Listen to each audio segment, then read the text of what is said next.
Hello, and welcome to Revamped, a rewatch podcast that revisits my top favorite shows and movies. I'm your host, Brandon Alexander, joined by my co-host, Courtney Autumn. Venture with us as we set our sights on the infamous 𝑻𝒚𝒀𝒄 to cover 90s cult classic, Buffy the Vampire Slayer. Follow along from the beginning, spoiler-free, as Courtney views the show for the first time and I revisit the series for new takes and a fresh perspective on its narrative. Each season, every episode, in order, we will follow Buffy Summers and her friends to examine their character development, the show's underlying themes, along with its major story arcs, all while engaging in conversations, sharing our own authentic thoughts and feelings to what's unfolding before us. So sharpen your stakes, load your crossbows, and join us as we explore the supernatural world of Buffy the Vampire Slayer. Let's get into the episode. Hey everybody, welcome back. Thanks for tuning into another episode of Revamped. Today we're going to be covering the long-awaited episode of Buffy the Vampire Slayer, Season 3, Episode 14, Bad Girls. Aired originally February 9th, 1999, written by Douglas Petrie and directed by Michael Lang. I was dying just now because he's like dancing in the background. I was trying not to laugh. Oh, I'm sorry. But that being said, we have Tyler Austin back with us today. Hello. Glad to be back. You guys will remember him. He last was on with us during season 2 for our coverage of Passion and also back when we did Halloween. So welcome back for your third episode with us. You're like our most featured guest other than Sarah at this point. That's true. It's his reoccurring role. He is Eliza Dushku. Special guest star. So what's been up with you? I mean, I did write in my notes that you had gotten engaged and like you're doing those cool ghost tours because I see all your little cutesy pictures with your contacts and stuff, but like what's going on in life? Yes. Oh my god. Well, yes, I was engaged, so that was a major change. Every year around Halloween I like lead a dark history ghost tour through like Williamsburg, Brooklyn. Quick plug, voted the best ghost tour in New York City by USA Today this year, so that's usually what I do around this time of year. So super crazy packed. I also adopted 2 cats. Yeah. I don't know if they were here last time. Lot. Well, Loudest Lot and Marvin the Martian. I feel like they've always been there because I see them in your background videos and stuff like that, and you're always posting pictures with them. So like I feel like they've always been a part. We got them over the summer, so it was like July. So they probably were not here beforehand. Mm-hmm. And obviously you're still gaming a good bit, right? Your normal schedule. Of course, I am still streaming. I am still Twitching. I am still on YouTube. I've actually been doing a lot more Buffy content now, actually, because of the whole like reboot. So it's me like doing a lot of like, well, let's be real and talk about, it's great to have more Buffy, but let's get real about it and talk about some of the things I'm concerned about. True. I remember you messaged me that you were like, I'm doing some Buffy content, so stay on the lookout. I'm like, all right, great. I'm also going to say that you and Courtney probably should link up because I'm now in her head. She's going to be like, ooh, ghost tours. I'm going to need to interview you on my podcast. No, but really? Yeah. Truly.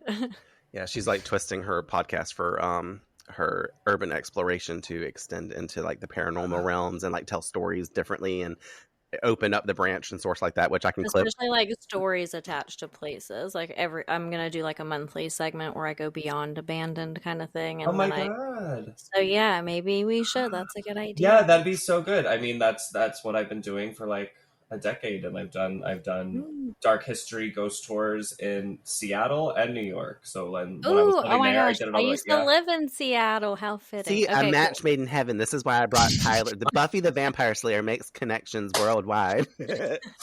I love Seattle, by the way. One of my favorites. Me too. I miss it so much. Yeah, it's great. Yeah. All right, cool.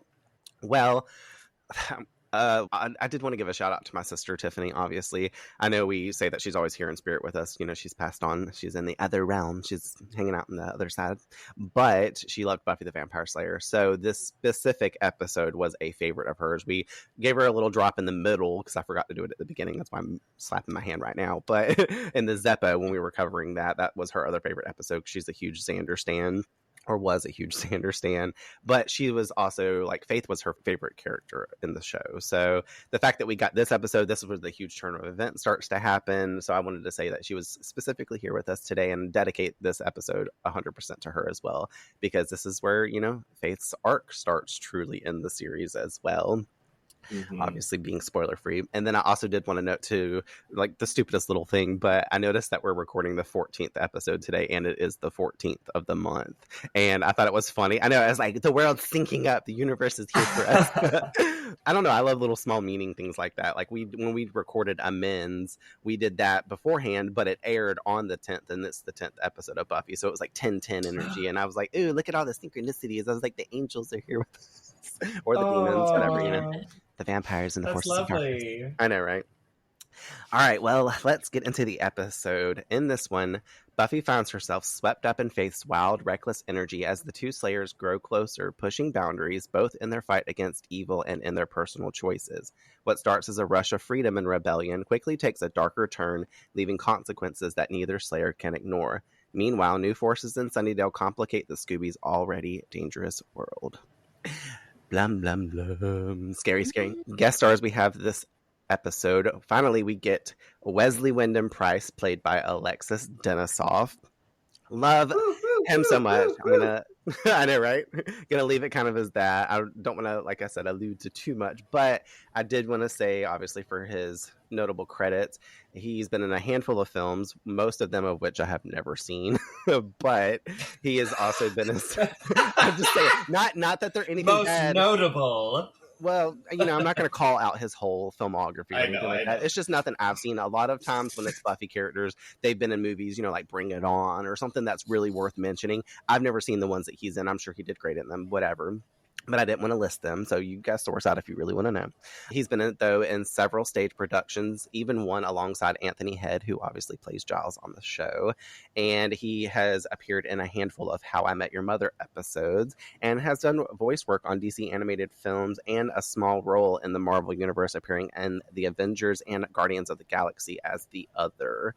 But his work as Wesley is obviously most commonly his most remembered role, especially amongst us Buffyverse fans.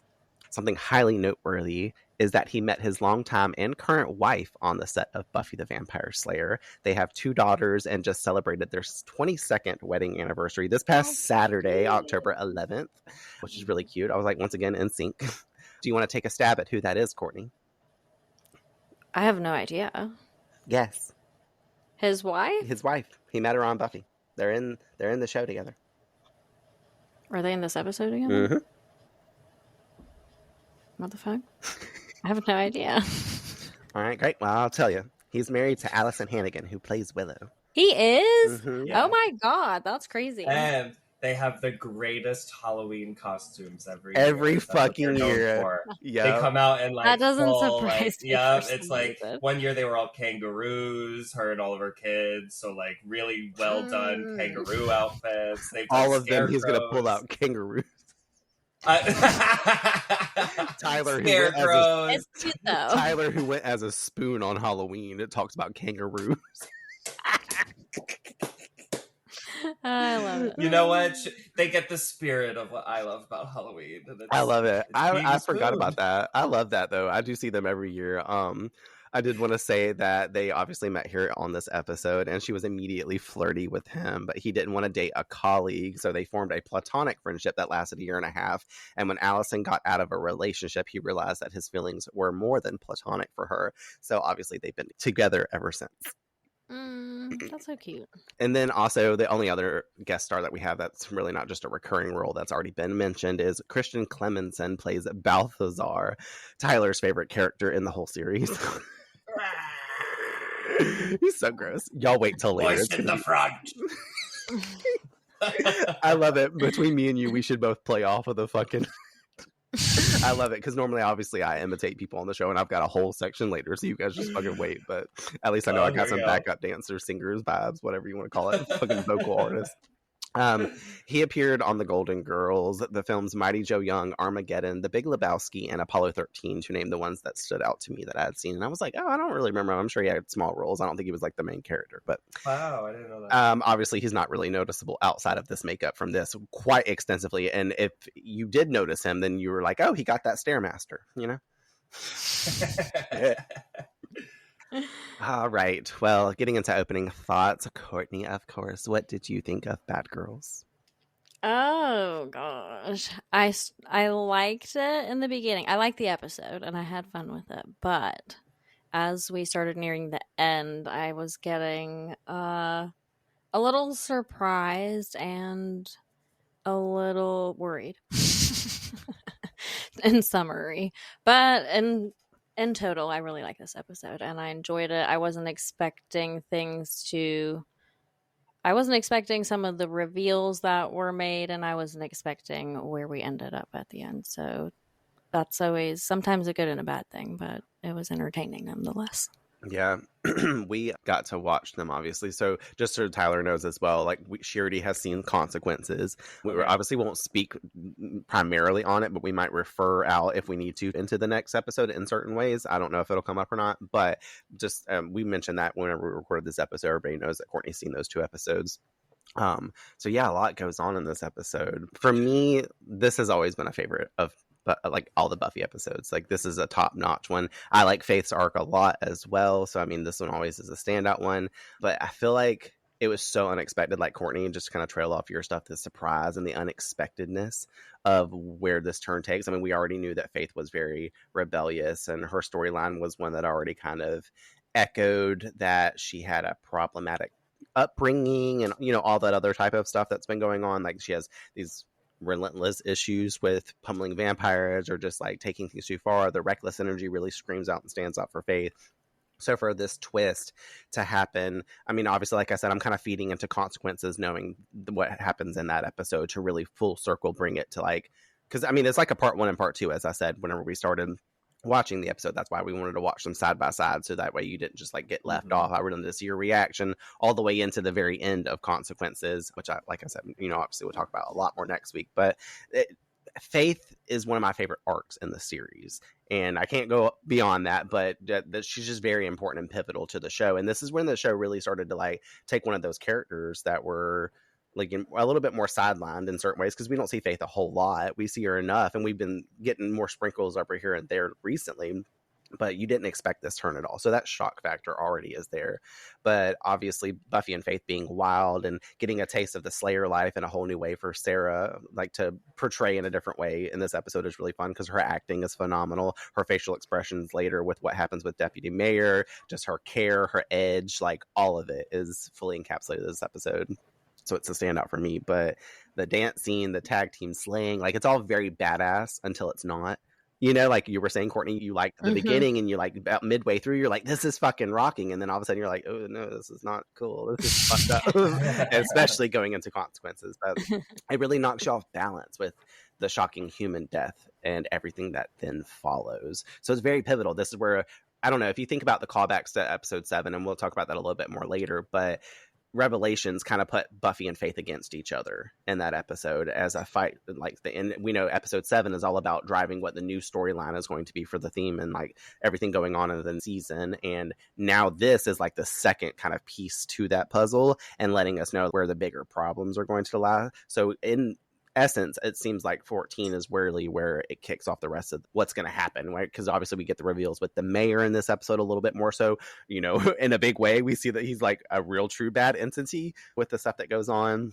And then, you know, just to note a small little thing, I can't help but laugh at the fucking demonic villain in this episode. Like, as we were saying about Balthazar, like the way he moves, like it makes, you know, I don't know what I was about to say. Like, he looks more to me like an oversized angry baby than a real threat. I wrote in my notes because like that's what he acts like. He's like throwing temper tantrums and shit. You know what I mean? But he can't do anything. He's basically this like all his subservient beings are doing his actions, and it must be so frustrating for him to be in the position that he's in, quite physically and literally, because he can't actually like get up and do anything. And I don't know, stationary. I don't know if his amulet is what gives him his like Ozempic features or like what, but like, you know, it's a whole thing.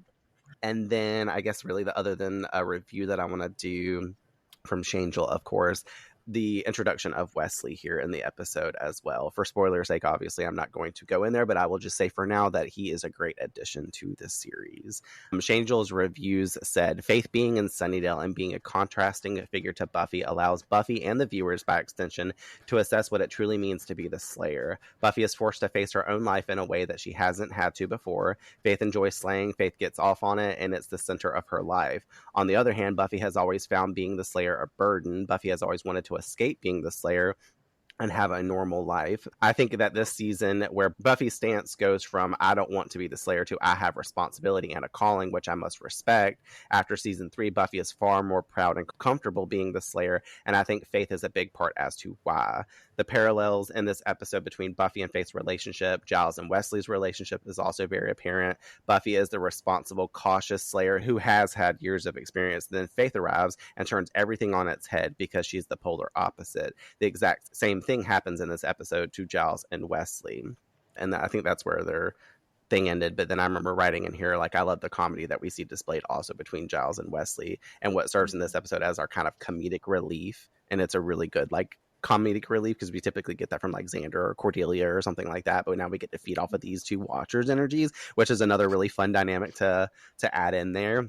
And I feel like that's all that I have to say, because I had to cut myself short so that way I didn't just like ramble for 10 minutes about this fucking episode, because I will. Other than that, Tyler, obviously we're gonna throw the mic over to you, but I wanted to say, you know, so when we covered Halloween, you messaged me right after thanking you for having you on, and then put in a request to be present for our Bad Girls coverage when we got to it. So here we are. I figured you could wrap in why you invited yourself on for this one back then, along with your thoughts on the episode, since they go hand in hand. Yeah, when I think about like episodes of Buffy that stick with me in terms of like, you know, as a younger person seeing it, and ones that I constantly find myself returning to, this is like the major episode. Me and my sister, when we were kids, this is the one that would just like end up on. So whenever, I don't know, when I have an image of what Buffy the Vampire Slayer is in my head, a lot of the imagery comes from this episode, whether it's like Faith on the window doing like the heart. It's like slightly homoerotic, which I'm always a fan of. I love possible bisexual Buffy energy, always gets me excited. I think that part of the reason that I wanted to be here for it is probably a little bit of what you were saying, Brandon, how this episode kind of like marks this really awesome shift in the show. There's been aspects of really serious things, obviously, and really heavy things and shocking things.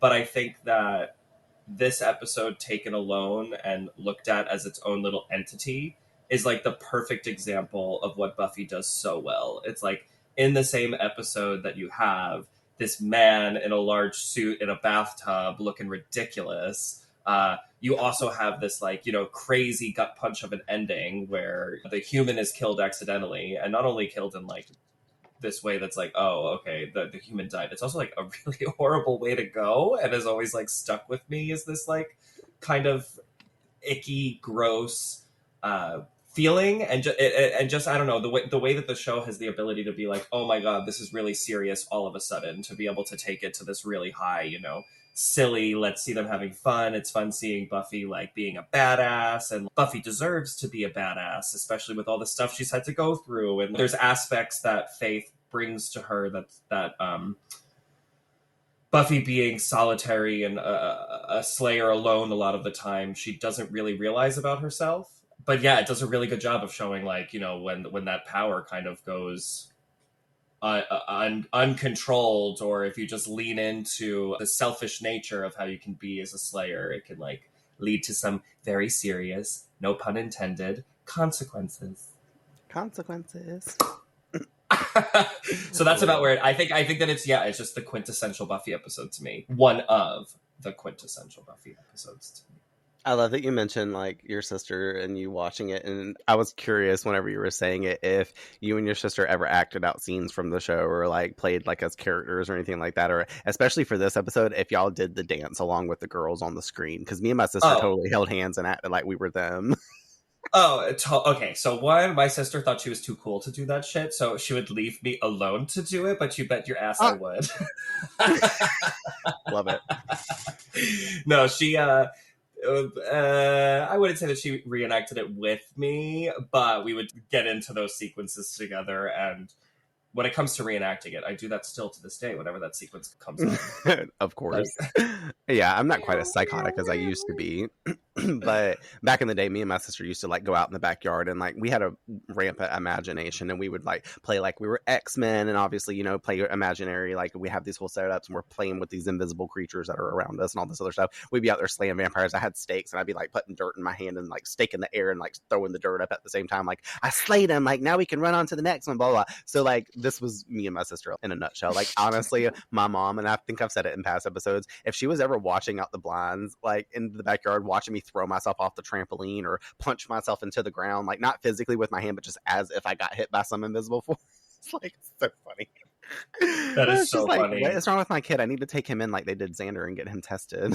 I'm jealous. I wish my sister was down to play make believe like that with me. Those are the things that like make me call back and miss her so much whenever it comes to that. And like honestly, at the end of the day, wish that she could have been here to like either guest role with us or host or something way if she wasn't, you know, crazy and stuff. But before her passing, sorry, rest in peace, Tiffany. But I know she was a fun, morbid, cynical kind of person. So like all the jokes I make to like in person to my friends and stuff after, like it's kind of like Phoebe on Friends when she makes the comments about her mom being dead or something like that, and they're just like all like, "What the fuck?" And she's like, "Yeah, I said that." Like, Tyler, go stop your washing machine from making the noises. Is it beeping? I can't hear fucking anything. Hold on 1 second. I love that we can hear it. No, you're good. La la la la la. I like that we can hear it and he can't. He's like literally sitting right next to his washer. It sounds like it's like right there. You see him go running in the background, looking like that little what was his name, Sid? The pitter patters. Does that sound okay? Your sound is good, but I do have to let you know that Courtney just said you look like Sid from the Puppet Show episode running around in your background with the little pitter patters. I was like, wow. All right, so I guess we can go ahead and get into the episode and walk through it. Take me through it. Into every generation, there are some Slayer's girlfriend, and some of them take a very dark turn. We open in the graveyard mid-fight, Buffy and Faith each wrestling a vamp. Right away, it's a callback, like I said, to Revelations. That's how episode 7 opened up before we met Gwendolyn Post. These two Slayers were like just doing their damn thing together. Faith's trying to chat mid-brawl. Faith, really? Now is not the time? I'm furious. Never ever. Both girls toss their vamps off. Faith circles back to the convo, which we learn is about whether Buffy's ever slept with Xander. Buffy lands her 2K per slay as she firmly tells Faith, How many times do I have to say it? I have never done it with Xander. He's just a friend. the best thing ever, because it's a cool motion. We get that spin from Buffy. It's a cool ass takedown of the fucking vamp exploding against the mausoleum. Fucking amazing. Like, I wish I could do this every time I watch it, and every episode of Buffy, obviously, as well. Faith dusts hers and tells Buffy she doesn't get it. This is what friends are for. I mean, I'm sorry. It's just all the sweating nightly, side-by-side action you never put in for a little after hours. Thanks for the poetry. And now. Buffy loves Xander, but she doesn't love Xander. We know. I do think it's really funny. Faith commenting to Buffy, and she's trying to purse if Buffy has had sex with Xander, because the last episode she just fucked Xander. So she's trying to be like, wait, you've never fucked Xander? Like, how? Like, I fucked him, but she's not saying that. I think that's a funny little interesting thing. She's trying to like just have that simple conversation coming hot off of that episode. Faith says Buffy thinks too much, which Buffy immediately proves true by tracking footprints and realizing there's still one vamp left. She knows this because she thinks too much. She moves toward a headstone, counting down from 3, barely hits 1 before Faith rushes and gets knocked flat. The vamp whips out dual swords, slicing Buffy's steak in half. Faith jumps back in and gives us the 2K per slay as she dusts him from behind while this motherfucker is trying to choke Buffy out. She grins, high-fiving Buffy for her diversion, while Buffy snaps back, no, that was me fighting for my life, miss attention span. They notice the vamps' matching garments, something that makes them stand out like they weren't local. Buffy says that they should take the swords to Giles, but when she turns back, the swords have vanished. Both girls are looking around confused. This right here obviously clues us in and reminds us that Faith acts instinctively and doesn't abide by the structure needed for practicality and planning. Basically, Buffy trying to be like the count of three at Sesame Street, like focus, like have attention span, all of that stuff. When you really watch the show and pay attention to these assessments, you're like, oh, okay, this is a callback to Faith doesn't really listen. You know, she needs her Adderall. She doesn't pay attention at all. But it's also like very pivotal for like what we see later and how she just respondedly acts whenever Alan's in the streets later. She just thinks everything's like, I can stick it with my stick. Like, that's not always the case. Now, also, once we'll get into that, we'll talk about it more. But her ignoring Buffy's countdown is also what adds to the reckless behavior. We cut to City Hall. Mr. Trick lays the swords on the mayor's desk, explaining the contenders he just saw get slain. The mayor drops his newspaper's comedy section, saying he recognizes these. Trick wonders if there's trouble coming. The mayor jokes about the comedy reel's funny, with Deputy Finch awkwardly chiming in. I love him, too, because he's like, I like Kathy. And he's like, oh, wait, I can't stand in with you guys at all. Like, they just look at him and they're like, bruh. Like, I love that sequence, too. Like, you don't even remember he's in the room until he, like, perks up like that. Yeah. Obviously, the mood turns, and the mayor says that his dedication is days away. Nothing will interfere. Finch suggests postponing the dedication, and the mayor's warmth fades instantly. I believe the Honorable Mayor hates that idea. And I love this between the mayor because, like, I comment again later at the end of the episode, but it's so crazy how he goes from, like, very cheerful to sinister in the heartbeat. Once again, mirroring that dual personality that he's got going on, because we're always talking about how he's so cheerful. You know, even in this episode, he's taking fucking pictures with Boy Scouts and, like, all chipper, and then 2 seconds later, he's closing the blinds to let a demon come out that could burst into flames and, like, get back to the bad stuff. You know, like, I just love his, like, personality when it comes to this, but it's also kind of scary because anybody that can flip the script like that and goes from like having a really nice grin on their face to having a very sinister grin, you're like, shit, which kind of might lead to like future talks about Deputy Allen. He opens his cabinet of creepy relics, grabbing a moist towelette as he mentions his long-awaited ascension. He orders that any new info on these vampires be passed to the Slayers. With luck, they'll all kill each other, and everyone wins. Everyone, of course, being me. We fade to black and cue the Buffy theme. Bow now now now. In the school lounge, Xander's intimidated by Willow's pile of early college admission packets, guessing his will come in with like the no way written in crayon on them. So funny, but thankfully not. Oz chiming in to say that like, hey, they're typing those now. And I'm like, well, you know, that makes sense. And also Oz's hair is black now. And I'm guessing that this is whenever he was filming his scenes for like Scott Evil over on Austin Powers. But the way that I remember them talking about on the show is like, it kind of works because I think there was a callback for Willow in season 2 where she's like, oh, your hair is brown now or something like that. And he's like, yeah, sometimes. So they're kind of playing it within like sometimes the werewolf energy makes his hair shift colors versus like his hair changing. Because I mean, I think in like 2 episodes from now, his hair is back like weird orangey blonde again. So I don't really know. That's so cute. There. I was always just like, he just dyes his hair. I never thought about it being werewolfy stuff, but yeah, that's great. I heard it through the grapevine somewhere one day, and I was like, I kind of like love that though, right? I mean, it kind of makes sense as well. It's like him shedding and like changing or going through like these shifts. His hair turns like goes from black to blonde like every cycle. Like, wouldn't that be amazing, Courtney? Like, Courtney, that would have been your like monthly dream back in the day. I wouldn't have had to bleach your hair every 5 seconds. Yeah, well, I think that's why I didn't even pick up on his hair color changing like that, because that was just like my high school life, because I was in cosmetology school while I was in high school, so naturally my hair color literally changed by like every other week. Yeah, same. So to me that's normal. I don't see anything odd. Oh, I see a kitty. Yeah, sorry, I got way distracted. That's a lot. That was my ADHD at its finest. Well, Xander jokes about his blue-collar future, crossing his fingers for a spot at the corn dog emporium. While Buffy congratulates Willow on her undeniably brilliant future. I'm like, contextually, this is genius because Willow's got her whole life ahead of her. And as soon as Oz mentions graduating right after, even though it's in a different context, it subtly reminds us of the gang still having a future, something that contrasts heavily with Faith later. I noticed that this time around. I was like, oh, everybody's talking about like what the plans are moving on. And also it seems to be like, this is always how life kind of happens. I mean, I wouldn't say for every single person, but especially for someone that attracts possible negativity like Faith could. You know, everybody's like, oh, I'm going to do this, I'm going to do this, and like I've got all these things to look forward to, and then just something seems to like sometimes by the universe happen so awful that just redirects all of that. But for Faith, obviously, like, she don't do none of this. She don't go to school. She like dropped out probably. I mean, well, actually, she did say that. She's like, I dropped out, but I would have been sad about it. You know, Faith, Hope, and Trick. Thinking back of it now. But like, it's fun how that sets up that idea, like having the bright road ahead for some and then a dead end for others. Courtney then swoops in to snark at Xander about his loser career path, and he fires back about her designing hooker wear. Poor Cordelia. But also this little nitpicky shit that we get between the two of these characters is like what keeps it kind of going fun, like for them. But I'm just like, you guys, why don't you just avoid each other? Honestly. For real. She reminds him that she could dress like him, but unlike him, her father actually has a job. She leaves and the gang wraps up their future talk, Buffy hoping to secure hers by setting up a chemistry study session with Willow so she can pass the next test. The bell rings and Buffy says she's got to go update Giles about last night's patrol. Willow mentions seeing him earlier and saying that he was expecting Buffy to come by. Buffy wondering what for and if he's okay, and Willow clarifying simply that he's looked better. Cutscene transition magic to Giles' irritated face in the library as a younger, very up-to-date looking version of him unpacks books from boxes behind.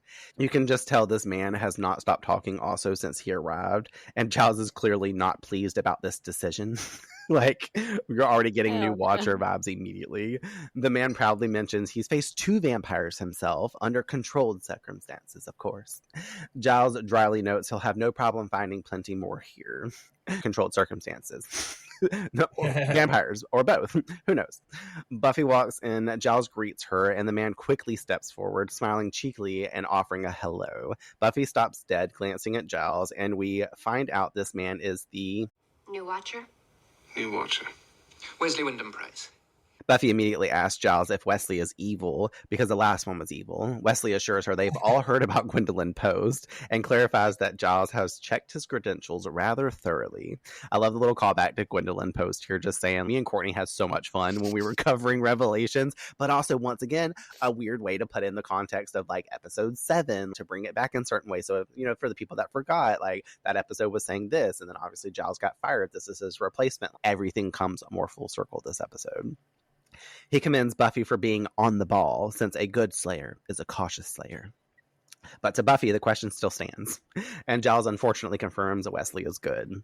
No time for pleasantries. Wesley jumps right into business, asking Buffy about last night's patrol. Like, how do you know that she was on patrol? Did Giles let you know that, like, this is that and this is the other? Did Buffy and them also know that he was coming on this day? You know what I mean? Because obviously Buffy didn't know. She walks in and she's like, is this the new Watcher? But Giles is sitting there like, I'm pretty sure that since they don't, like, make contact, and Giles was just saying, I think it was like last episode or something, because the apocalypse was coming, he was mentioning how the Watchers Council wouldn't take his calls, which is so dumb. Like, I mean, he's still a part of the world. If he needs to contact them, maybe something bad's going on in the Hellmouth that since the new Watcher's not there, the Slayer and them need to let them know about it. So why wouldn't you be answering calls?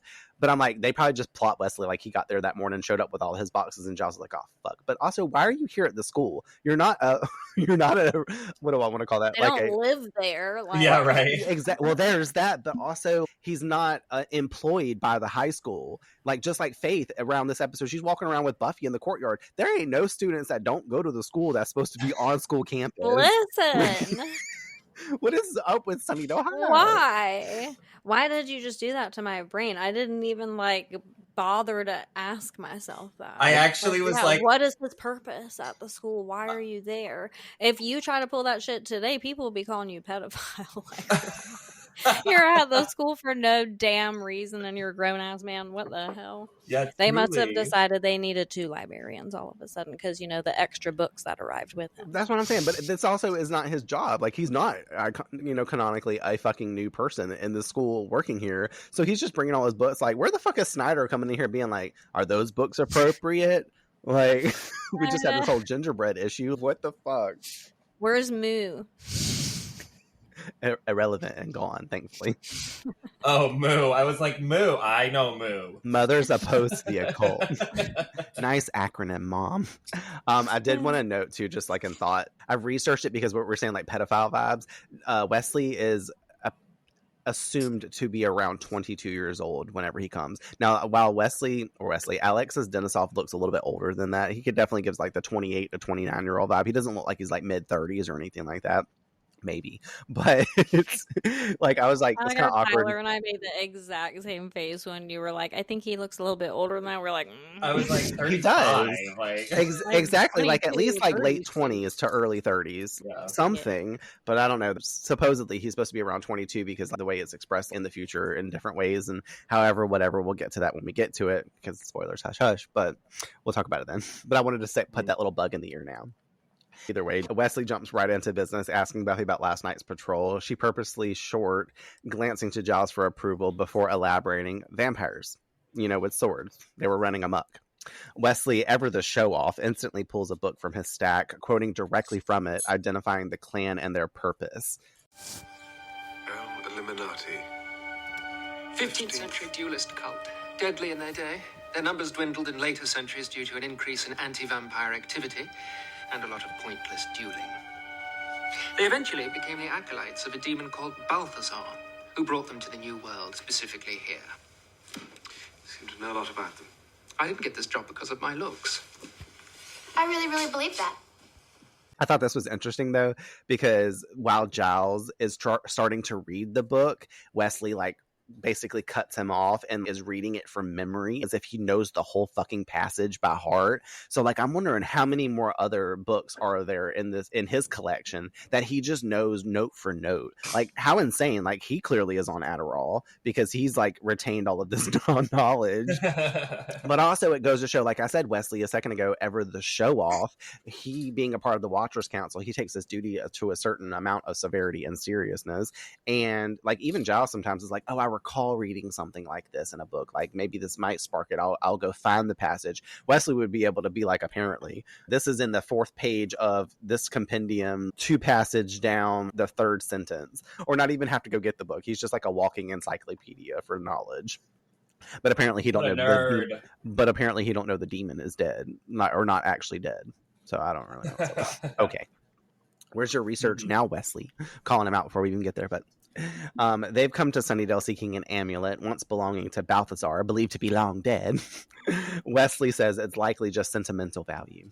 We think not, but still dangerous if left in their hands. He orders Buffy to retrieve it from the Gleaves family crypt that night. Buffy agrees, but only if he says please, and afterwards she gets a cookie.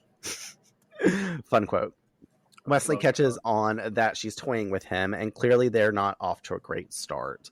Faith then comes in, immediately recognizing who he is, and it's a big screw that from her as she turns right back around and leaves. Love that moment for Faith. And I love Buffy. She's like, no, why didn't I just say that? Because you're the good girl, Buffy. Notice also Faith comes in wearing the dark lip she's always got on. She's got this grungy, very edgy outfit, very dark in nature. Meanwhile, Buffy's over here in this fucking purple dress with the purple coat, the fucking flower in her head. They had to clip the ugly little clip in her head to say, hi, I'm a little girly girl. I'm innocent and nice. Meanwhile, this is why. Because they're trying to put that contrast out there. And I'm like, you don't have to do this. Buffy's dressed hotter than this. That Faith dresses like Buffy did in season 1 and 2, apparently. Or initially. You know what I mean?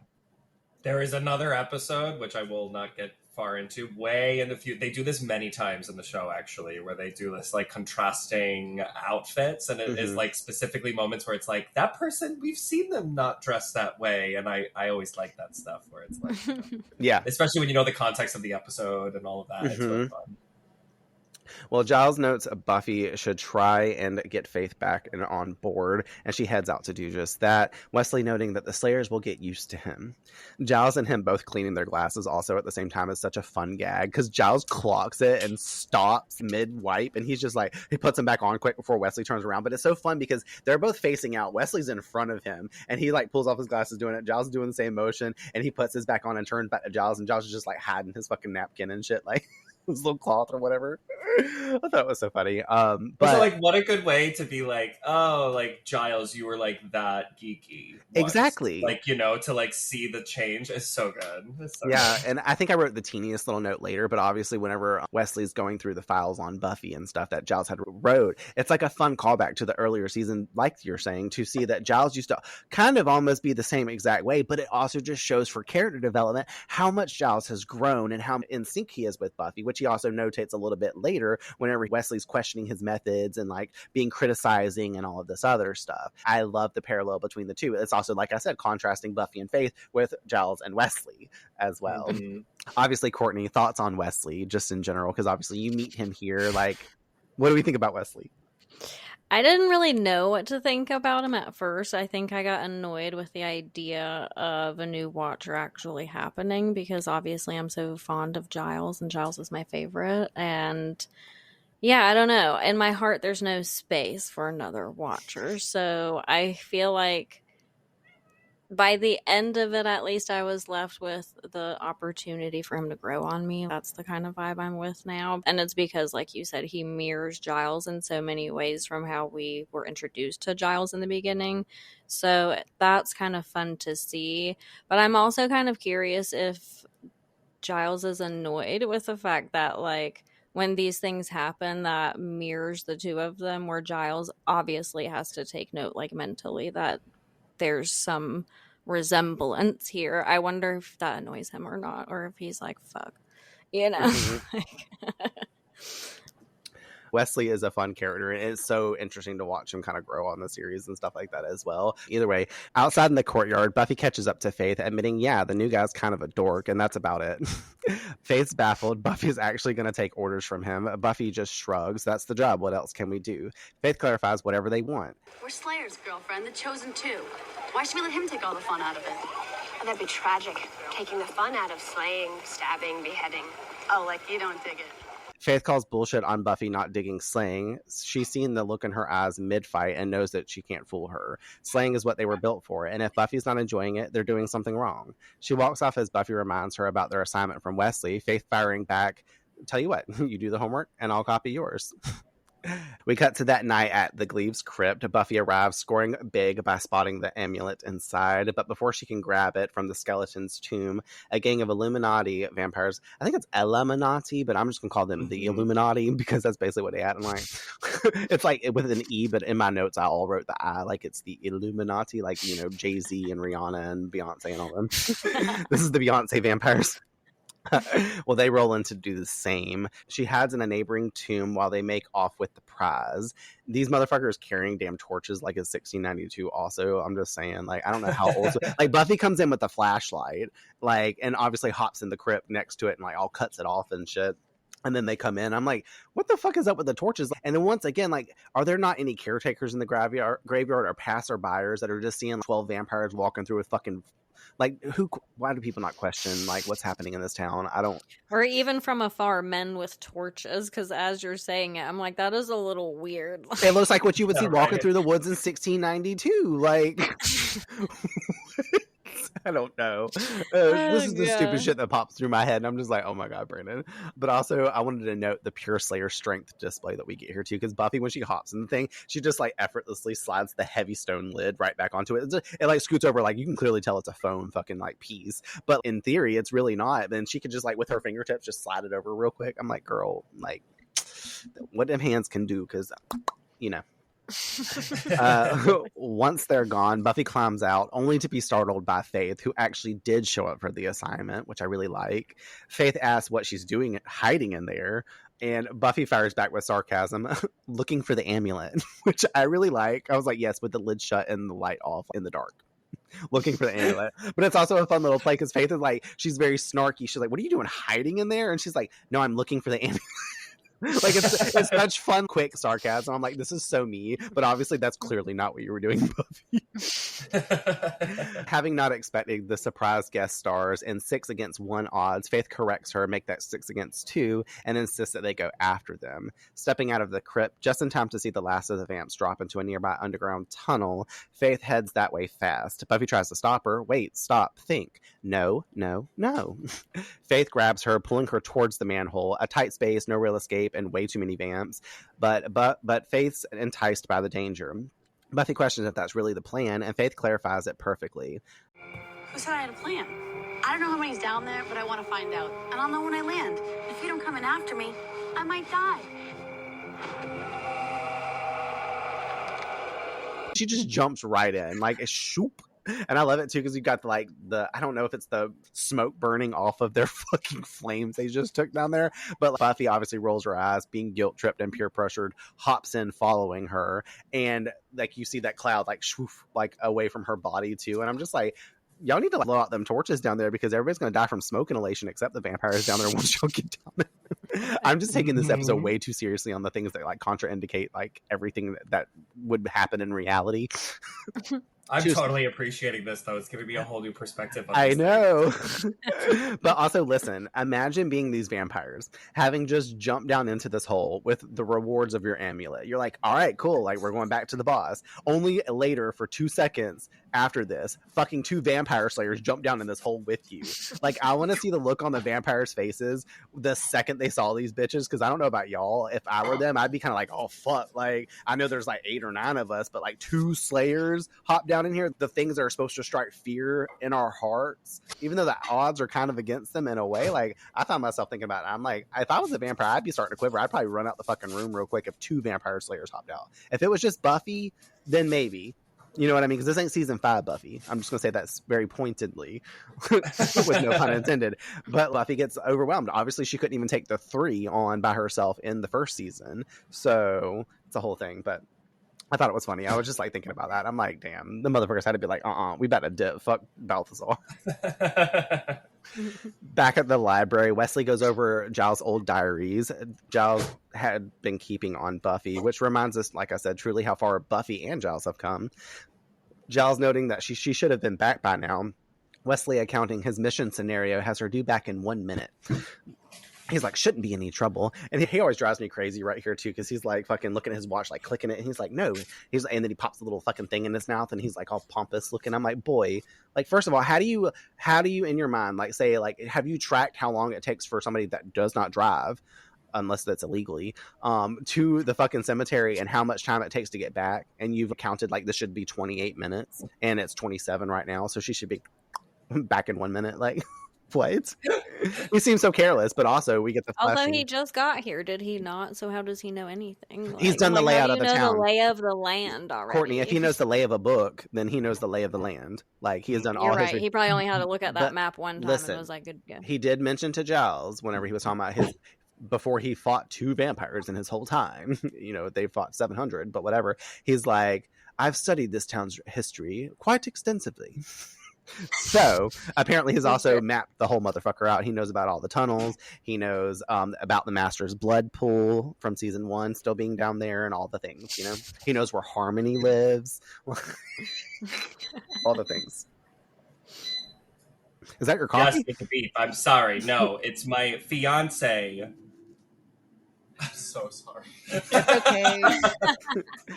That made it beep things. Don't run the dryer until I tell you. Okay. I'm so sorry. You don't. I have to cut the sound off of my microwave because I cannot stand. Yeah, mine's not on either. You know what this is? It isn't the microwave. It's the air fryer, and it has. I should have known with how loud it was. I've ever heard. Like, what? Ours is really loud too, and you can't mute it. No, I love it, but I love also that your man's back in the background making y'all some dino chicken nuggets. I'll do this until I'm ready to talk. You're completely okay. You don't actually have to do that, because whenever I'm editing, I just go back in and hover the brush thing over, and it mutes you for a second if I need to clip it. It's no problem. I promise. Okay, yeah. I feel bad. It's okay. Don't feel bad. Good. It's bring them on the screen really quick and make out real quick, and it'll be fine. All right. Well, I'm gonna go now. Listen, I haven't been able to get it from Buffy and Faith, so I'll get it from Tyler and his mans. That's true. Okay, anyways. He's cute at least. I'll give you that. They're both adorable.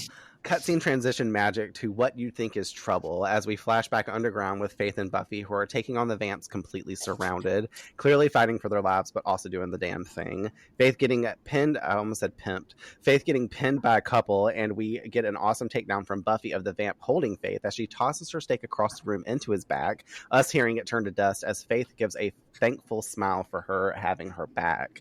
A vamp pins Buffy's arms from behind as one we'll learn is named Vincent tells Buffy that they will settle this honorably, drawing his sword on her kicking it from him and over into a vat of water nearby.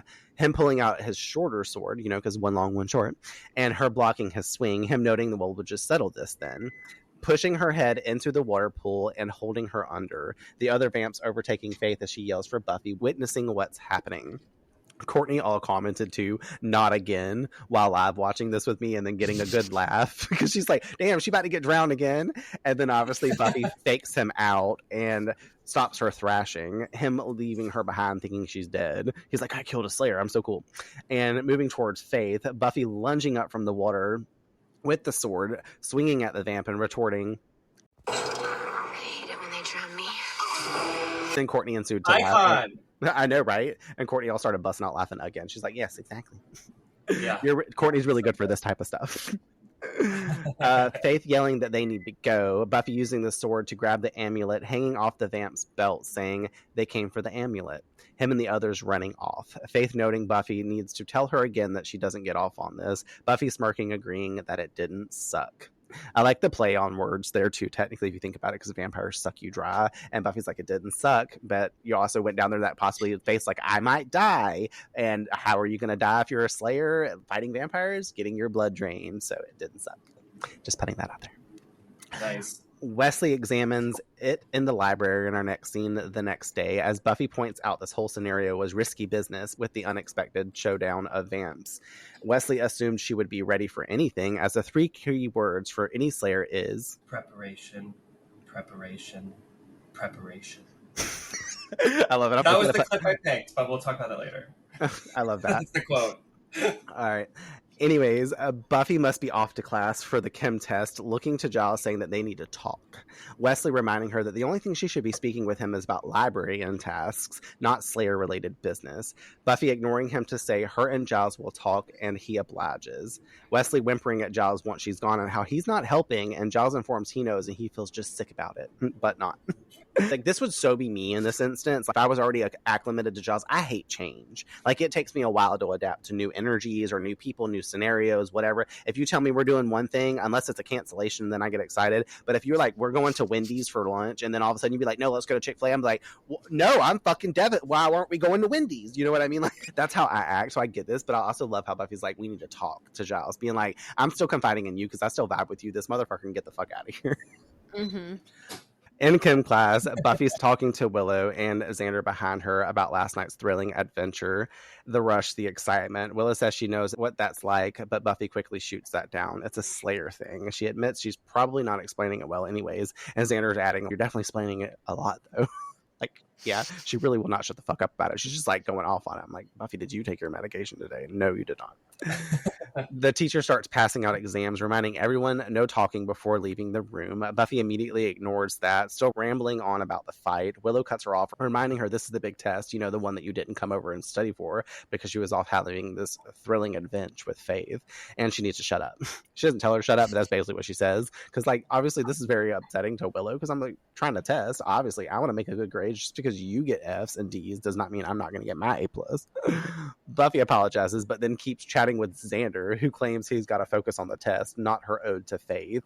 Buffy noticing his eye twitching every single time he says Faith's name, and he insists that that's not what's happening. So, of course, she says it again, and his eye flickers like the master's fingers coming straight for it. He quickly covers it, saying some of them actually care about school, you know. I'm like, not you, Xander. All you care about is girls half the time, but now you done had sex with Faith, and now you ain't worried about that no more. Buffy finally turns back to do her test. That is until Faith pops up outside the class window, knocking and asking her girlfriend if it's a bad time. Okay, first of all, like you were saying earlier, iconic moment, lesbian subtext. Jane Espenson herself has even said that they put like subtext between like kind of like almost lesbian energy in there, but not like so intentionally, mostly to say that draw to the other side was there as well, obviously, which can happen if somebody's like having these feelings for someone else or these new sparks of something they haven't felt before. It's all there, it's written, but it's just never acted out, unfortunately, on screen. But we love this scene too, because it's so cool how she does it. Faith fogs it up with her breath, like the glass, draws the heart, and then stabs her finger through it like it's a stake going into the heart. Like, this is her way of basically being like, hey, we need to go fight vampires without saying into a classroom of students. But also, where's the fucking security guards on campus to be like, bitch, why are you opening doors and windows up fucking... Isn't there a teacher in the classroom? I know. I was saying, No, what do she you mean? Where left. the fuck is She she? left. She leaves, She said right? it's the Okay. honor system, so no talking. She's leaving the room to give That's them what the it hour was, to right. do the You're test. right, she leaves. Which is how they had to set This that is up the so kind of this could teacher I would happen. be. Well, It's just so crazy to me that nobody in that class, you know that there was probably some kid in that classroom that, like, you know, that kid that we all had where it was like, yesterday in class we did this, you know, whatever. mhm. I'm just surprised that not a single person was like, screw you, bitch. Like, we're in the middle of a Either class. that or like, I would have hopped out the window after them. Like, right? Well, Like, they see that she's there collecting Buffy, and as we've seen, like in Gingerbread, whenever Buffy makes an appearance, like when that guy's trying to beat up Michael and then fuck with Amy, and Buffy just pops her head in, and he's like, "There's no problem here. People know not to fuck around with Buffy, so they're just like, oh, we ain't gonna question it." You know what I mean? But at the True. same time, That's why? true. But wouldn't you have followed them at least? Because I'm like, well, if No. two other people are leaving, I'm gonna go too. Fuck Maybe that. followed them physically to say like, "Oh, I'm also gonna leave class," and I would have finished my test. Yeah, no, early I and don't then mean left. follow them like for the rest of the day. I mean like just follow them out the fucking window and then go home. I was about to say, because what a surprise you And gonna go get if binge you watch actually do. Netflix instead of being in class. Well, Buffy gets up and climbs out of the window. Willow is appalled. Willow's the bitch that's like, what? She can't. Can she? That's who you're talking about, Tyler. Willow. Outside, Buffy asks what's up. It's vampires, Faith says. Buffy points out that it's lich daytime, unless there's an apocalypse, unless there's an eclipse that she doesn't understand. Faith shrugs, sucks for the vamps, but that's a perk for them because she's found a nest. Buffy lights up instantly at the potential of very high grinning on her face. Like this bitch like grins from ear to ear looking like the Joker. Fully pulled right back into that rush that she'd been bragging about. So obviously this is super enticing for her because she's like, ooh, more vampires, more time to spend with my girlfriend. I'm there. Fuck school. Which is, you know, Buffy's main motto. Cut over to the nest as Buffy and Faith crash in through its doors. Love this setup too, just because like the feature, like we see from the inside of the vamp just sleeping during the daytime, and they've got these like doors closed that are obviously blacked out and stuff like that. Then bitches come fucking crashing in. Sunlight pours into the room. Some of the vamps, like the one, his arm catches on fire and they all scatter into the shadows. Buffy and Faith standing triumphantly in the sunlight, pulling out their stakes, the two calling out to the vampires. Rise and shine, people. It's your wake-up call. This moment is fucking iconic. It's always been my favorite because imagine being these vampires just chilling, fucking sitting in here, like sleeping during the daytime, and like you don't have to worry about the nighttime, like getting caught by the Slayers. The Slayers are now seeking you out. I do like this energy. You know what I mean? The fact that they're being preemptive and going out and finding the threats, because this is like 7 or 8 vampires in here. I also am really sad that we didn't get the scene watching them take them down, because I love a good action sequence. So it would have been really cool to get another little like thing we saw down in the tunnel. We didn't know. And then I did want to call back to Tabby and Sarah in our Becoming Part 2 coverage, because we were talking about Kylie Jenner, where she's like, rise and shine, because, you know, Faith is like, rise and shine, it's your wake-up call with Buffy. I was like, oh, this moment's so badass. I literally wrote it like 8 times in my notes. This is fucking cool. This is iconic. This is badass. The cue of the music, like these bitches looking dope, standing there in their power. You just love to see it. Either way, cutting us directly after to the Bronze that night as Buffy and Faith dance together oh so sexily on the dance floor to the band Curve's song Chinese Burn. Fun fact, if you ever watched the cartoon X-Men Evolution, season 1 episode Spike Cam, Rogue is attempting to be taught by Kitty how to dance, and she finger taps Rogue, because obviously we know Rogue's ability, if you touch her skin, she takes on the ability of like whether it be a mutant or another person, their character, their persona, whatever. And she does as such so that way she can get her dance skills on par, because Rogue has none. She doesn't know how to dance. She's very low vibed in that way. And the sequence that they choose to do their dance is directly modeled after Buffy and Faith's dance, which we can see here. I'm going to show you guys the video just in case y'all have never seen it. And I'm going to post it on the Instagram page so everybody else can see it. But like, check this out. So good. Like shot for fucking shot. The hands, like that's fucking awesome. That's and crazy. This is another thing. Like I said, I'll post it on Instagram so people can see and make the correspondence, because I just showed it to them on screen. I'm a huge X-Men fan, and back in the day when this occurred, I immediately clocked it. And I have to note, like me and my sister, obviously I was saying we played Buffy and Faith outside and stuff, but whenever we would play X-Men, she was always Kitty and I was always Rogue, which is very like parallel to Buffy and Faith. So it's really fun that like they took our 2 favorite characters from one show and put them on another show, like to use the sequence and stuff. I love that they did that. Obviously at the bronze, Faith and Buffy are there on the dance floor, and a few guys then join in. Angel appears at the edge of the crowd, and Buffy immediately moves over to him, hopping up and wrapping her legs around his waist as he catches her. And I'm like, oh my God, I always wanted to do this to Angel. But also Buffy's like horned up by Faith and stuff, and she's like, bruh, I wish you could do the things that you cannot do. Like, how awful for them. Like, you're gonna put your freaking coochie on fucking Angel, wrapping your legs around him, knowing damn well there's not gonna be any like settling of this energy. Y'all can not be satisfied.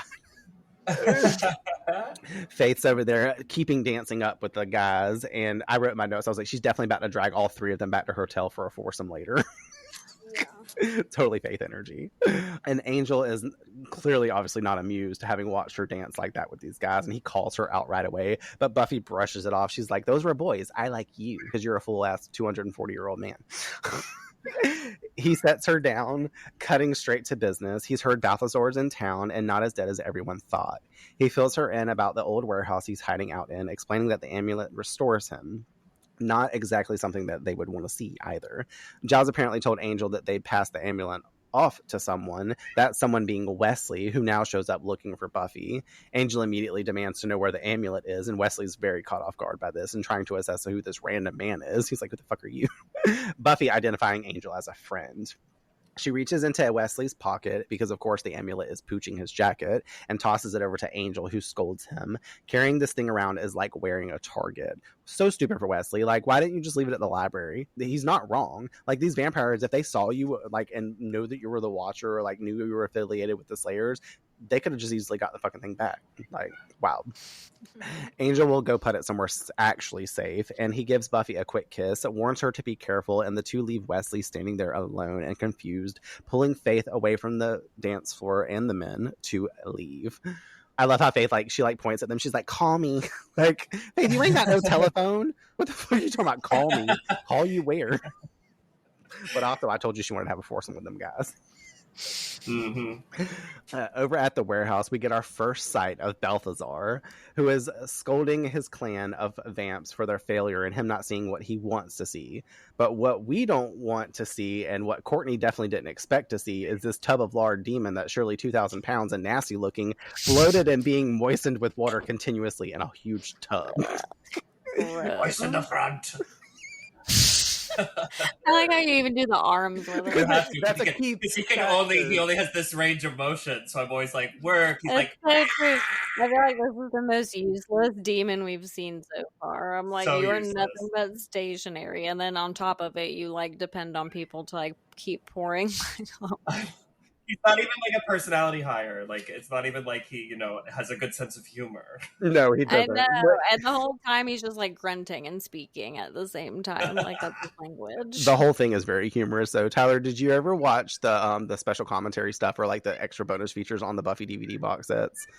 Of course. There's like a whole thing right this, like where they show them stuff for him, I think, and like his arms slip through those like holes that are in the like fat suit or whatever, and they're like it's small, but I remember there being a scene for it and stuff like that. But that's why I think always like I do the flailing arms too, especially when he's like unacceptable later and stuff, which we'll get to. But the flailing arms is also a really good bonus feature section of this, where like to get him into like the pool, it's like a door on the front of the pool itself, and it opens in the middle of the scene. And you see like his little skinny little legs hanging there. out. Yeah, he's like I haven't watched that in so long. Like, I haven't put a DVD. Obviously, we have everything streaming nowadays, so I haven't watched the DVDs in forever. But I do remember like that little bit. I'm glad you added onto it, and I was like assuming that you had remembered stuff like that. So I'm glad you added. Of course, something because I did not remember. The only way to watch it is on DVD. By the way, we don't watch the streaming versions, but that's a story for another day. Well, that's cool. I don't have a DVD player. Well, I have my PlayStation. We watched Passion on my DVD, which was very fun because whenever you see the main menu screen come on and they're going through like the cemetery and stuff, and like the music that plays from Killed by Death, like it's a whole. Yes, I just can't deal with the widescreen, but I guess it's fine for season 3. The widescreen starts in season 4, I think.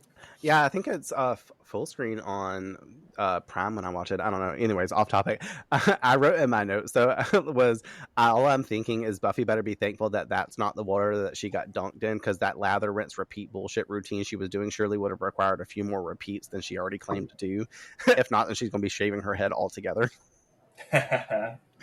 He disgustingly voices, and y'all forgive me for this, but obviously Tyler's already been doing it. But what I don't see is what I want to see, and that's my amulet. Y'all should have seen me practicing that way. I still didn't nail it the way I wanted to, but I also don't want to sound too loud on my microphone. And then I wrote my notes. He's really passionate about this.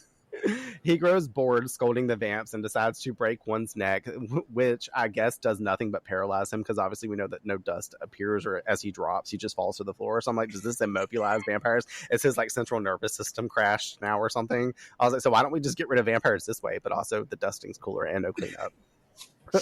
It's like questions we never get answers to. Like, how does Honestly, what is this? This is one of those things that you just let lie. Like the vampire on like the ground. Okay. Okay. You have to do that a lot. This show, they just expect you to ignore it. They're like, the story keeps going, so you need to keep going.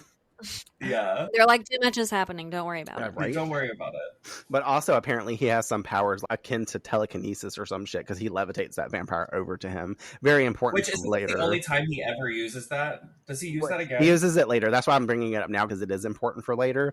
But it is pretty much, other than those 2 moments, it's irrelevant. Like, it just lets you know he's got some kind of mysticism, like energy going here. I don't fucking know. Either way, he instructs Vincent that he needs to go get that fucking amulet, which isn't even actually what he does. He all goes to the fucking mayor, but I guess that's what he's supposed to do. Outside, Buffy and Faith look in, and Buffy notates all the vamps and the monster in need of a stairmaster. Faith, of course, wants to take them all hard and fast. Buffy noting that they are short on weaponry, and Faith eyeing a sports/hunting store, I guess is what we want to call this, across the street. The two going over there, and Faith kicking in the door, the two scoring on a case full of weapons. Faith reminding Buffy life of a Slayer is simple, and actually the 3 key words for them are want, take, have, not preparation. Smashing the case and stealing weapons, Buffy getting it and following suit to smash a case and steal a knife. Unfortunately for them, during this collection, a cop fires a gun, appearing with backup catching them. Okay, so obviously this is already a little bit too far, and Buffy knows better. Like, I'm so surprised that Buffy got wrapped into this. I would have sent Faith, because Faith obviously is a degenerate. She can go in here and do this. Like, bring me back a knife, do something like that. But, like, Buffy knows so much better than this. Like, what is she going to do when she gets home and, like, Joyce finds out that she did this shit? Like, this is taking it, which it obviously is putting in for context, but, like, it's taking it a bit too far. And like I keep saying, Buffy knows better. I'm so surprised.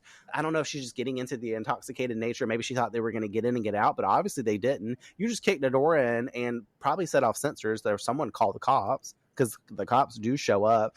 What are you going to do now, Buffy? Like, obviously we see what happens. Had they have not gotten out, they would have went all the way to jail. And then what are you doing now? You done fucked your life up, because you, not your whole life up, obviously. You would have got some kind of charges that would have had some kind of instance happen in your life, where you're now probably having to go to court, have to do this. You're bringing more attention to yourself. And then also there's somebody on the payroll, like the mayor, Snyder, all these other authoritative figures in this town are going to be like, oh, that's the Slayer that got caught. Like, let's get her in jail. You know what I mean? Now you can't save the world in jail. Quite literally. She I don't know. Deserves a little fun. I guess, but it's so questionable for her, because I'm like, to me, this is just very out of character for Buffy herself. Like, I feel you'll do anything. I guess. And I mean, I guess it's trying to really show how intoxicating it is that Faith is pulling her in. So I guess for storytelling, but like for me, it's still just really hard to conceive that Buffy would go through with this. Like I just don't. It's not in her character to do this. She would have been like, Faith, whoa, that's like a little bit too much. Like, why don't we go back to the library? We've got plenty of weapons we can arsenal there. Like, Faith just wants to get this over with. You know what I mean? She's ready to fight and stuff. They didn't want to take the extra 7 minutes to walk down the street to the high school, like, or to Buffy's house where she's got a whole ass weapons trunk.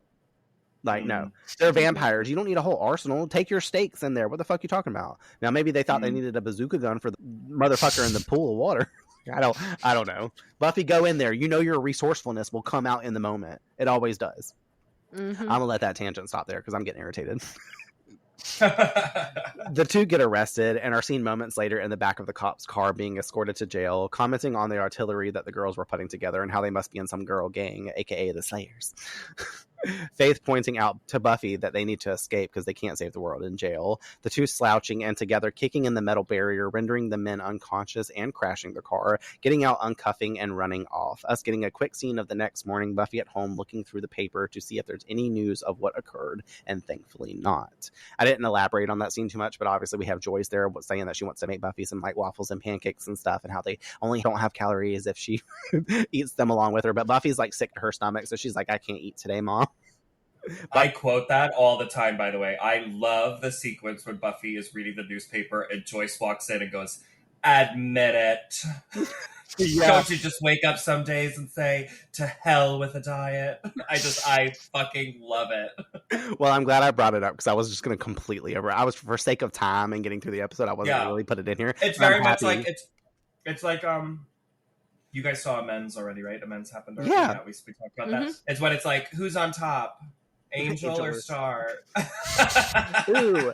While we're here, which one would you choose? Oh, a Star. Yeah, we all came down on the side of that too. Yeah, angels are scary. They come and they steal your children. Everybody knows that. What? That did not get brought up. Okay, that did not get brought up at all. Like, what is that? Okay, well, for time's sake, we don't have time to elaborate that. Y'all message him on Tyler the Vampire Slayer on Instagram and ask him what the fuck he's talking I'll get about. him to bring it up when I interview him for my podcast. Okay. Everybody knows so that, guys. real quick, while we're on some dark history, what the fuck you been I'm fucking dead. But also, just to call back to that moment, I do like how Buffy, like, it's the, I don't know, this always kind of seems to happen. I do like when Joyce comes in, she's like, admit it, and Buffy's like, huh? Like, no, so what? good. Like, it gives her that, like, kind of jump scare. But then obviously, exactly, yeah. the guilty conscience is written and, like, all of that. So, Yeah, it's fun so little good. scene. I love how I didn't write the scene. We ended up talking about the scene. Yeah, sorry, I had to. No, I love it. I love it. Over at City Hall, though, the mayor is keeping up appearances in his daily activity, finishing up that photo shoot with the Boy Scouts I talked about earlier, and closes the blinds so Mr. Trick can come out after they leave. Moving to his cabinet of occult curiosities, as Vincent the Vampire lunges out at him with a sword in the name of his lord, having been ordered to kill the mayor. Trick lays his ass out quick, tossing the sword over to Alan. The mayor, confused how he got in there, looking to Alan, who claims to not have any idea of this. The mayor saying to lock the vampire up. Trick saying, well, if he wakes up, he's just going to try to kill you again. And the mayor stating, yeah, that's the plan. Back at the warehouse, old Balthazar is pissed the fuck off that Vincent hasn't come back and still ain't seeing his fucking amulet. He's still talking about his damn amulet. Commenting also how it's been 100 years since the enemy, who we're to understand is the mayor, caused him to be immobilized the way he is, like took his power, rendered him useless, whatever he says, and how ultimate power is within his grasp, and he doesn't want this to occur for his enemy, aka the mayor, yelling at the vampires to go bring the Watchers to him and to find the Slayers and kill them. Scary, scary, scary. At Buffy's, Willow sits in her room with her, giving her protection sachet that's of the smelly good variety, because the usual stinky smell stuff is like out of there. She's like, I'll be the first one to conjure my stuff in fresh pine scent. Willow bringing up how she is supposed to go on patrol with Buffy tonight, and Buffy saying that those plans have changed and she doesn't want to risk Willow's life. Why do that? Willow adding, because I'm your friend, because she's clearly sad that she's getting the brush off and still purses going. That is until Faith arrives to collect Buffy. They leave Willow behind to let herself out, as she just calls herself and that spell sachet stupid. Whenever they went to leave, I was just like, who leaves their friend sitting in their room by themselves? Like, walk out with her, like leave like together, but y'all don't have to go to the same place. I mean, I know Willow says I'll let myself out, so that's cool, whatever. The whole thing, but also poor Willow, very understandable, because Willow shouldn't be there. Like, all this stuff going on. Like, what, Willow, you going to the warehouse? No. Are you going to fight 12 vampires, Willow? No. This isn't just like a little patrol in the cemetery where like you, Faith, and maybe like Xander and everybody else is going for like a little bit of a hangout sesh. Also, no way, shape, or form, unless it's like we saw last episode for the Zeppo, Willow's working magics to like help, take out the Sisterhood of the J by causing the fog in the room, or like the small little ways like that she can help makes sort of sense. But even then, none of these civilians should really ever be out here in the thick of the danger, because they could end up killed. And then Buffy's going to have this whole remorse on her shoulders. Like, I know your team helps you, but they help more so with the research and everything else leading up to it. And it's not like they're always in the everyday fight. Like, nor should they be. You know what I mean? Obviously, I know they have purpose and they do really good most of the time that they are out here helping fight. Like, they have their plays. But I'm just like, Buffy made the right call here, because this is like the whole scene for them is set up more so for the next episode for her and Willow to have like the awkward exchange between each other and stuff, and a little bit of like the cord being tethered between them and all that stuff. But I don't know. Once again, the realistics are coming in for me, and I'm just like, okay, Willow, you know, you don't need to be there. If something came up and there's this bigger threat now, you don't need to be a part of that. You can go out next week when we go patrol, you know, whatever. But also Buffy doesn't want her coming along to go break into places and do all this other stuff that Faith's enticing her to do, but also saying, I don't want you to get in trouble too, because I've already started to get in trouble, especially after what happened last night. Like, you want to get arrested, Willow? Because that's what we out here doing. Wild.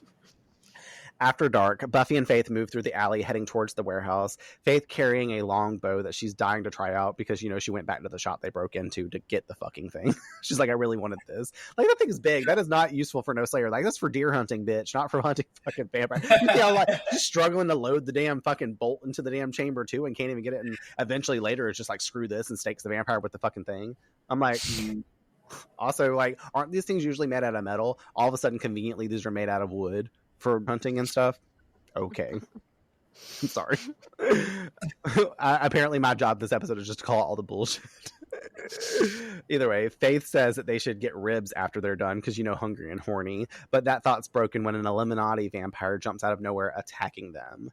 Back at the library, Wesley and Giles are speaking on his attachment to Buffy and how Wesley has apparently voiced him having no business been developing an emotional attachment to Buffy. Him going on to state how Giles was basically an embarrassment to the council, and Giles states that he doesn't mind the criticism, but how Wesley needs to keep his snide remarks to himself, doubling back also to be like, I actually don't do either.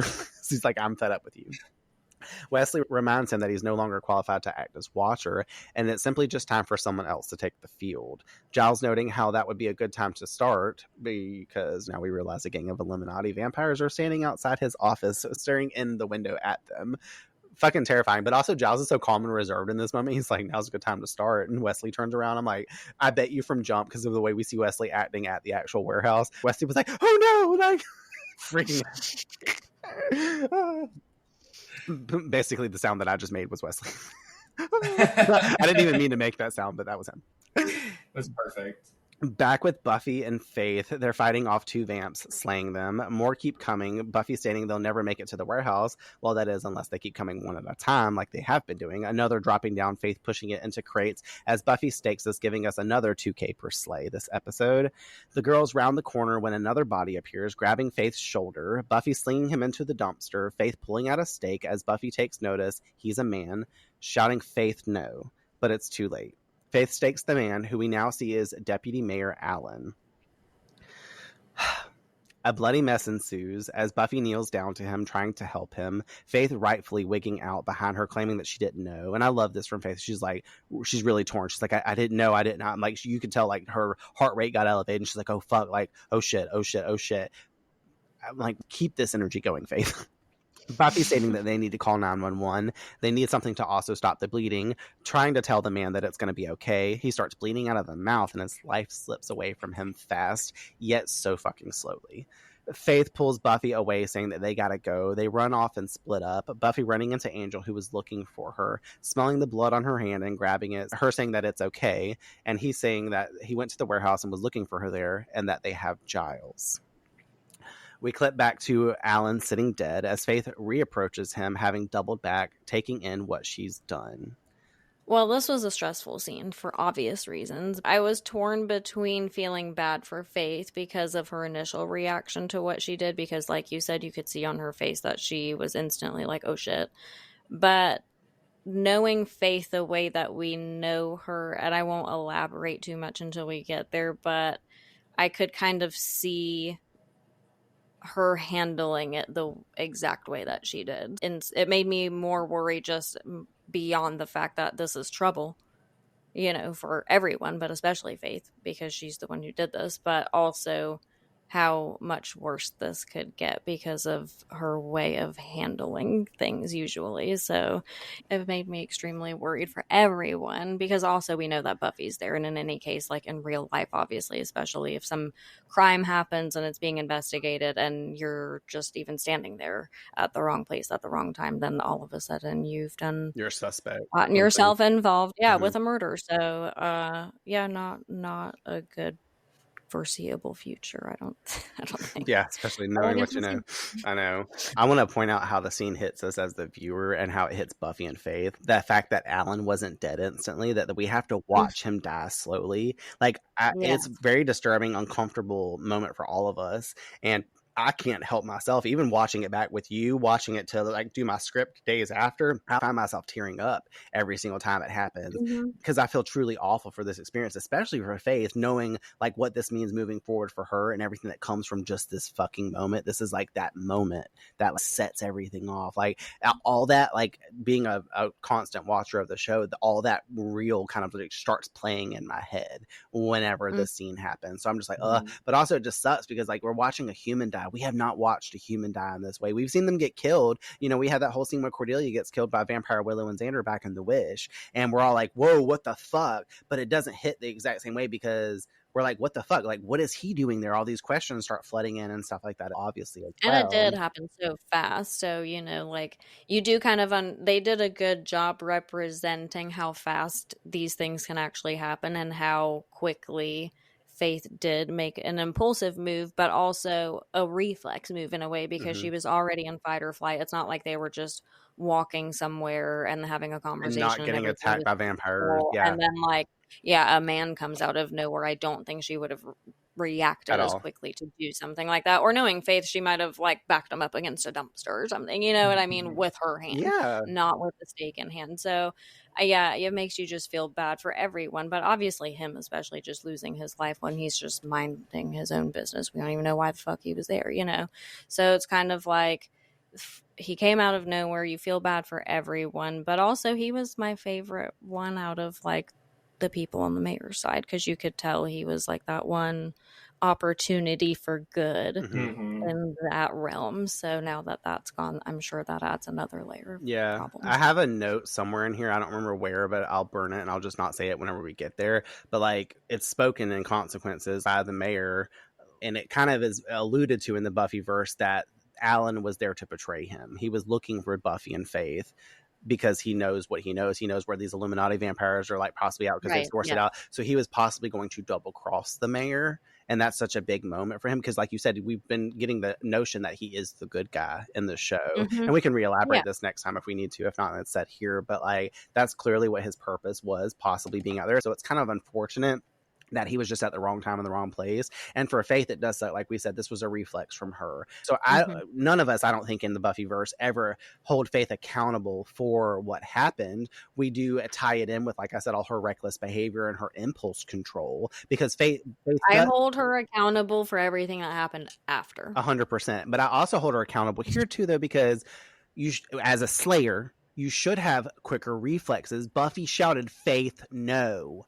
You had a literal second to not do it. Her reflex to act should have been just as quickly to like undo what she was about to do. Yeah. But Faith didn't because Faith is just a jump in there person. Yeah. And that's unfortunately how this there unfolds because she had a chance and by choice, you know, she still did it. Not because of what she noticed. She's like, oh, this is human, I'm just going to stick him. No, it pulls into like what we'll talk about later. And as the season grows, the big theme of this season a lot really pulls down to choice. Whereas like last season was about becoming, the first season was more about like adolescence and Buffy learning the Slayer and all this other stuff. The big theme for this season is choices. There's, you know, I can't say it. I was about to say a spoiler, but like we'll get to it when we get to it. But like, it's a whole thing. I also just think about how horrifying it is to be like staked in the heart directly as a human. Yeah, with like a wooden object. It just that like bothers me a lot. It like the hole is probably big. There's probably splinters. Yeah.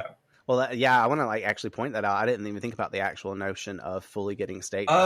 Like just in general, I know you said it earlier, it makes you feel icky and like you think you put yourself almost in that position. You said that in our opening thoughts. If we really do think about that, that's a full ass Slayer jamming a stake into your fucking chest. Yeah. There's no coming back from that. That's in your heart. Your heart is now gushing, hemorrhaging blood.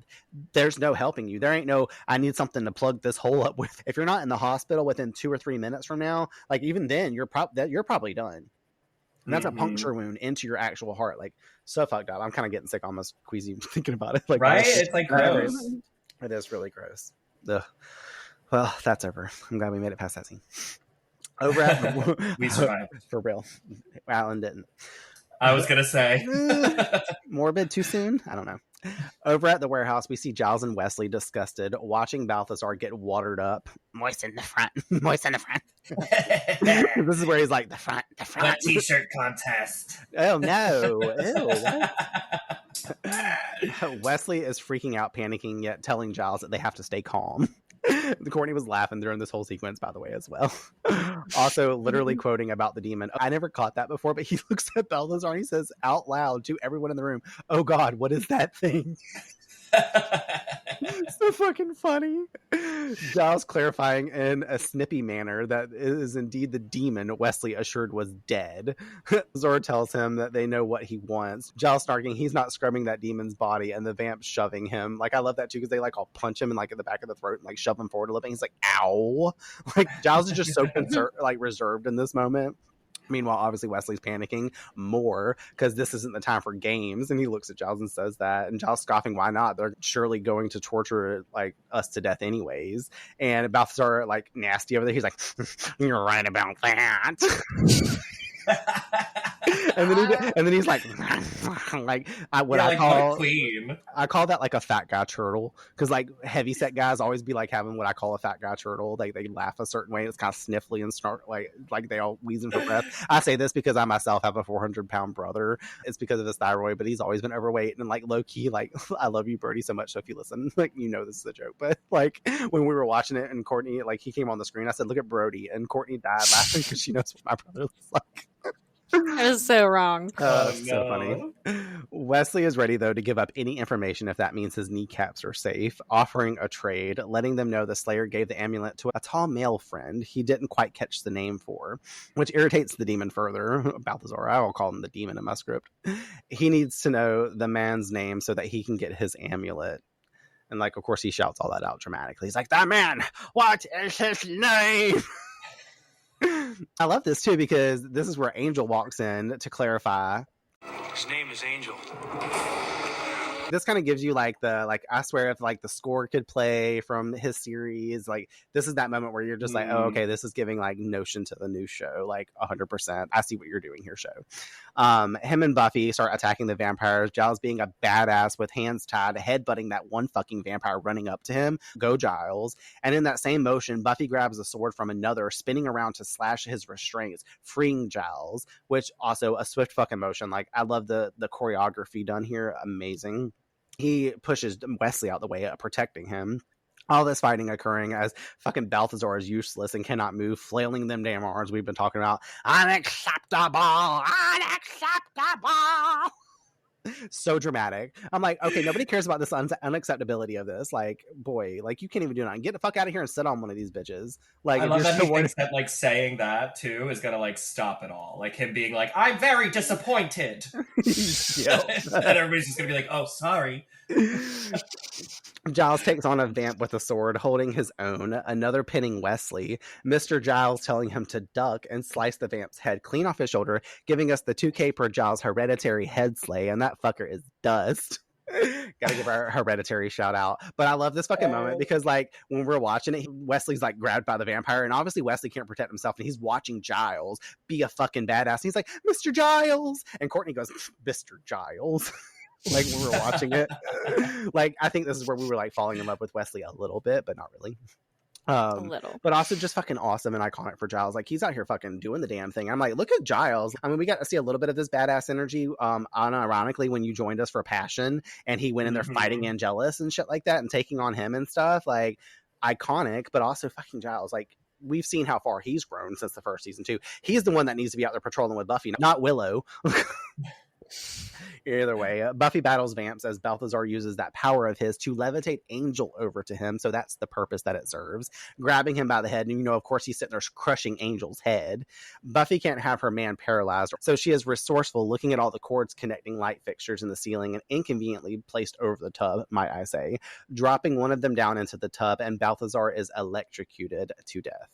Balthazar, in his dying breath, though, jump scaring her and all of us, to state ominously to the Slayer, "You think you've won, but when he rises, you'll wish I killed you all." There you go. I'm done for the day. Thank you so much. I'm gonna have to mute myself so I can hear Tyler's claps. I know, right?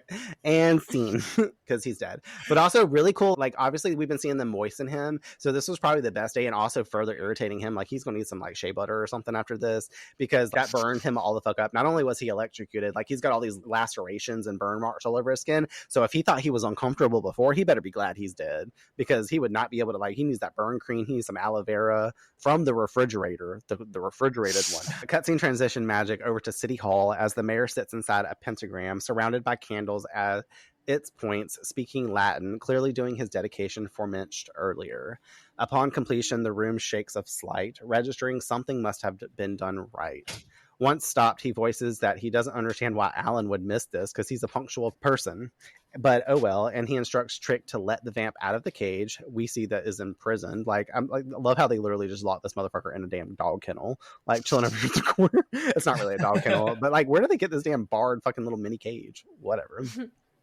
And that's how they're going to test out if the spell worked. They give him back his sword, Trick does as such, and Vincent runs at the mayor once the doors open, sending the sword into his head, splitting it down the center. CGI, awful, just going to say, but at the same time, we get what we get. We're going to appreciate it as Buffyverse fans. The two halves jiggle there for a moment and then sink back together, showing that this spell was to grant the mayor impervious from harm. Vincent is stunned, steps back as Trick sends a stake into his back, giving us the 2K per vampire slay, like literally vampire slay, because it's a vampire slaying another vampire. As the mayor pulls out his notepad, displaying a list of tasks marked off, including Greek Scouts, plumber reschedule, call temp agency, checking off the next one that states, become invincible. I love this so much. He's got his little duty task. Like, the next one down on the list is get a haircut. I know. It's a like PTA meeting or something on Yeah, that. I love the mayor. I love like him so much. Of how much I love the mayor. He voices that this commences the next 100 days, and Nothing can harm me until the Ascension. Gosh, I'm feeling chipper. Who's for a root beer? the mayor literally kills me, because he's like I said earlier, his dark to light character is truly the best. He's like the guy that will do a whole evil ritual to become invincible so he can do something destructive, and then 2 seconds later laugh cheerfully and wants to celebrate by having a fucking root beer. I know. I don't know if you guys talked about this, but like, it's something that I love about Buffy. What I think makes Buffy so good, and by season 3 is when I think that it like hits its stride, is that like good villains are funny and have fun, right? And so when you like read about them writing the show, they like tried to do this with the Master in season 1, but he's not as good of a villain because he doesn't have much personality. And so like in the finale, you see him start being like, I'm making the earthquake, and being like, what did you think? 5.1 or whatever he like says, right? So they try to bring in aspects of that. And I think like the mayor is the perfect example of like, creating a villain that enjoys being evil and is funny, makes that villain like even better than just like, I'm going to come and kill you, you know? Yeah.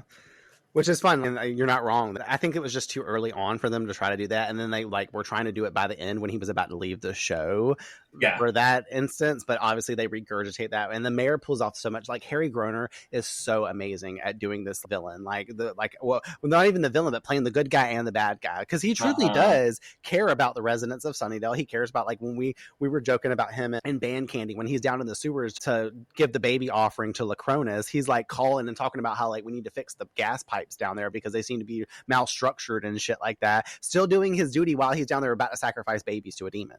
Like...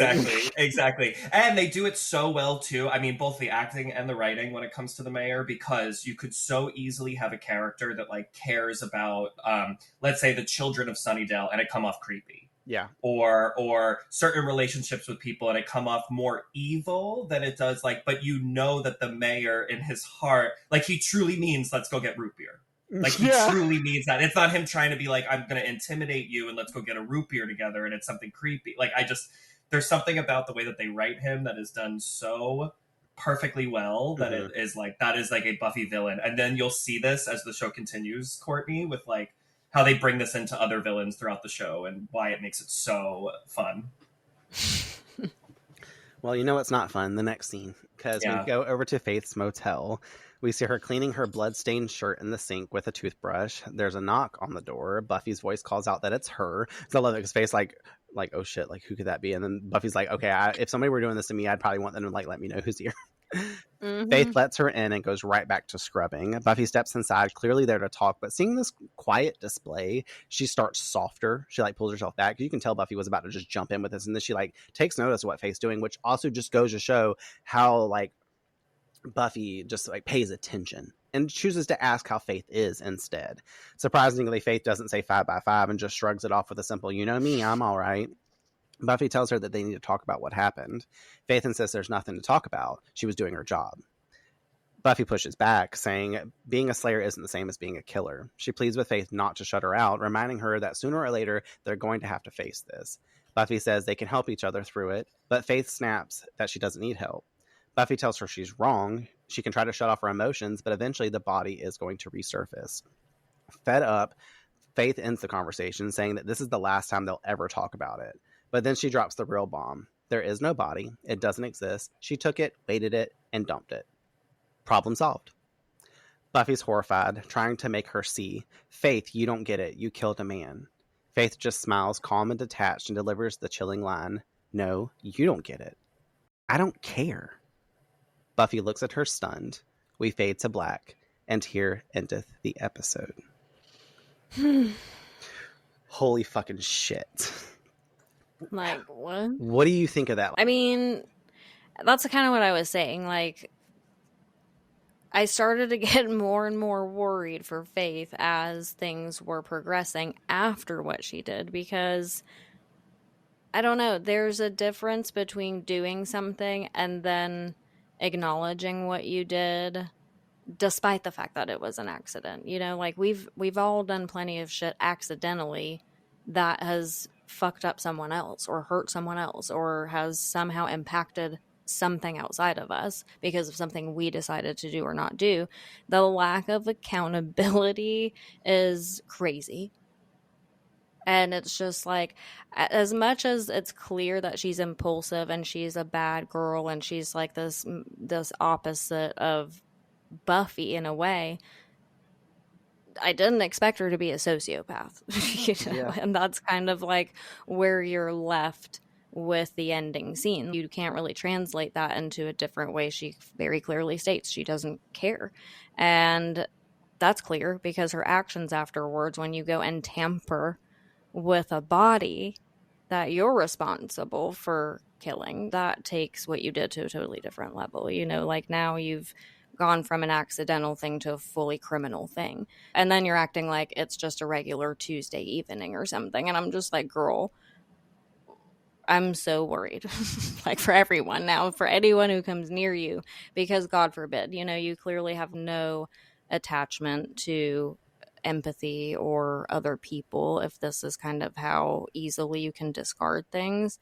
So yeah, I mean, it's just terrifying to know that not only is she a chosen one in the sense of being responsible for all these things that include killing, but rightfully so, obviously, justifiably. But then it just shows how easily she has excused all of that as if she has this entitlement now to just be able to do whatever, even as a regular human being. She loses the sight of the fact that she's still a regular human being, despite the fact that you have this duty that's assigned to you. So yeah, I mean, it was very shocking because it takes her from just being a slayer with an edge to being kind of someone you're feeling like you're going to hate really quickly here soon, you know? So it's, I don't know. I don't like the taste that I was left with in my mouth at the end of this one. So, you know, usually these moments feel good at the end of the episode because Buffy's like conquered her mission or taken a vampire or demon out. And not that that didn't happen, but obviously this overshadows that to me, where I'm just like, we can't feel good about that now because now here we are dealing with this. So,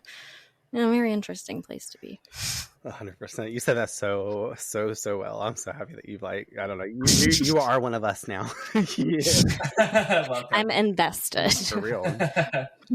Something I did want to talk about before I move into themes and metaphor is how the show intentionally mirrors Buffy's TED experience, as if holding up the reflection. This is what happens when that line is actually crossed. Me and Naj actually teased this to you when she covered TED with us and said that these themes would be present again next season, and here we are. Yeah. What I want to note though is the difference difference in the response. Buffy's reaction to Ted was immediate horror and accountability. Faith's in Bad Girls is denial and apathy. Buffy's moral compass activates on instinct, even though she didn't really kill a human. Faith, on the other hand, actually does kill one and refuses to feel it. It's also about how they process power. In Ted, Buffy's terrified by what she's capable of. In Bad Girls, Faith is intoxicated by it. Buffy's fear reaffirms her humanity, and Faith's thrill erases hers. And that's the tragedy here. Like, the show is finally taking Buffy's worst fear and makes it real, but for Faith, through Faith, showing us exactly how easily power can blur into corruption when empathy disappears. Like, you didn't even know I wrote this beforehand, so this is awesome that you're sitting here saying all this stuff. Like, and I wrote a question. I was like, do you guys think that the difference, guilt versus apathy, says more about who they already were or what being a Slayer could eventually turn you into? Ooh, good question. Yeah, I don't know. See, because you don't see that with Buffy. You know, like, she has the same duty. She lives the same life. She has to kill just as often, you know? So she's done well to be emotionally empathetic, I guess, and connected to people and be normal. So I don't know. And I guess that's also a point that they're trying to make, you know? That's why there's two Slayers. So now we can see this divide between how differently that can impact someone. So maybe it is an ingrained thing that happens from having to callous yourself to be the Slayer, because you're essentially just like killing constantly. But yeah, I mean, I don't know. I don't know if she's ever even put herself in the position. I guess you don't think about it as the Slayer to like put yourself in a real world scenario where there's consequences involved and a real human being involved that you've just accidentally erased. So yeah, I don't know. I mean, could it be like, could it be just learned behavior that she's had to dissociate so often and detach so often that now she's just like, I don't fucking care? Yeah, I was going to actually say that it's a hard question to answer. I think I agree. I think I agree more with what you just said, but I'm thinking about it. I'm like, it's also a difficult question to answer because we don't know a lot about what Faith's life was like before becoming the Slayer. We know that, like, clearly she doesn't have many family. Like, we can assume that she doesn't have like a good support system. Yeah, and I think that like a major thing that like that Buffy goes into is that it's really easy to isolate yourself having this sort of power, but Buffy manages to keep herself sort of grounded because of her support system and the people around her. So there's a piece of me that's like, it's like one of that nature versus nurture kind of questions where it's like, is this just a like, okay, there's, when I think about that scene and Faith saying, I don't care, there's also, I can't ignore the fact that she's like scrubbing her hands clean. And that clearly is like, you know, like the whole Lady Macbeth out damn spot sort of thing. So I'm like, it is inaccurate, I think, to say that she truly does not care. And I think that a major aspect of Faith and Buffy's relationship is Faith's comparison of herself to Buffy and seeing her in school, seeing her with friends, even the episode before this with the Zeppo and how Faith kind of reacts with the whole Alexander situation. I think that there's an aspect of Faith in this moment where she's like, I don't care because I'm embarrassed about what I did and I don't have the emotional capacity to take the responsibility that you, Buffy, like, she would have to admit that she fucked up. Obviously, that's part of it. But I think that there's like an embarrassment and a, yeah, it's the guilt too, I'm sure. Yeah, it's like all of those things. So I don't know. It's a mixture of the two. It's a question that I've never thought about, but I do think that I think it's a mixture. I think it's a mixture of Faith's environment around her and how she was probably brought up into this. That's not an excuse, you know. Not at all. No, and I mean, I pretty much like, I agree with you guys. I land on the same thing. Like, I wrote in my notes, I was like, I personally think that Faith was already set up to be this way just based on everything we know that she was brought up with and the circumstances that she's faced, the way she approaches slaying and her own moral compass. Obviously, there's that blur like between the lines of Buffy. Like, we see Buffy living a privileged life and having better things that are going on for her friends, all the things. It makes sense for her to have that, but I think it's all been there from the start, and we already understand that she's had a rough hand and a pretty traumatizing life so far, and being the Slayer on top of that does not help anything, especially with the fact that like she's living in Buffy's shadow, which we see become a theme on the show without spoilers. You know what I mean? Like, we already see how she feels about Buffy and how she will in the future.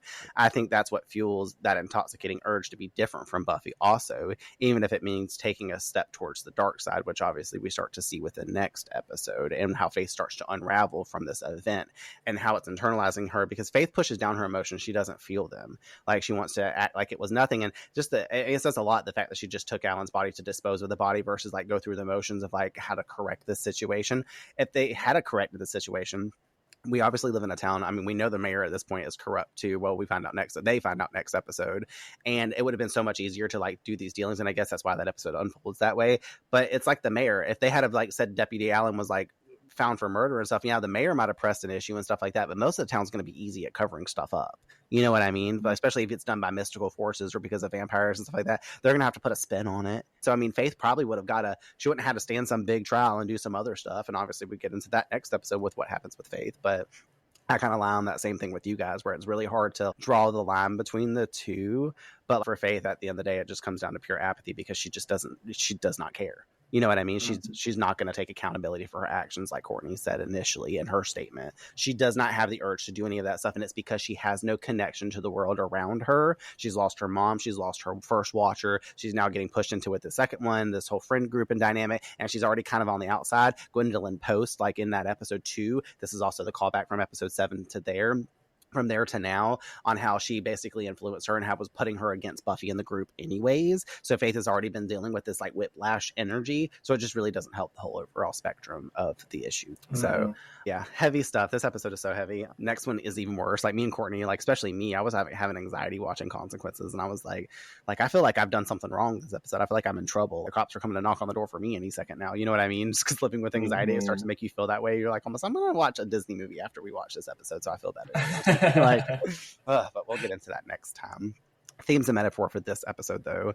Bad Girls is one of those episodes that really changes the DNA of the show. Up until now, Buffy has mostly walked a line between duty and temptation. She's the responsible slayer, the one who carries the weight of the mission while trying to keep a balance in her personal life. But here, Faith becomes the catalyst for rebellion. She pulls Buffy into her orbit of living fast, breaking rules, and treating slaying like it's a thrill ride rather than a responsibility. And for a while, it's intoxicating. Buffy gets a taste of what it's like to fight without hesitation, without fear, and without thinking about the consequences. Rebellion versus responsibility is the heart of the metaphor.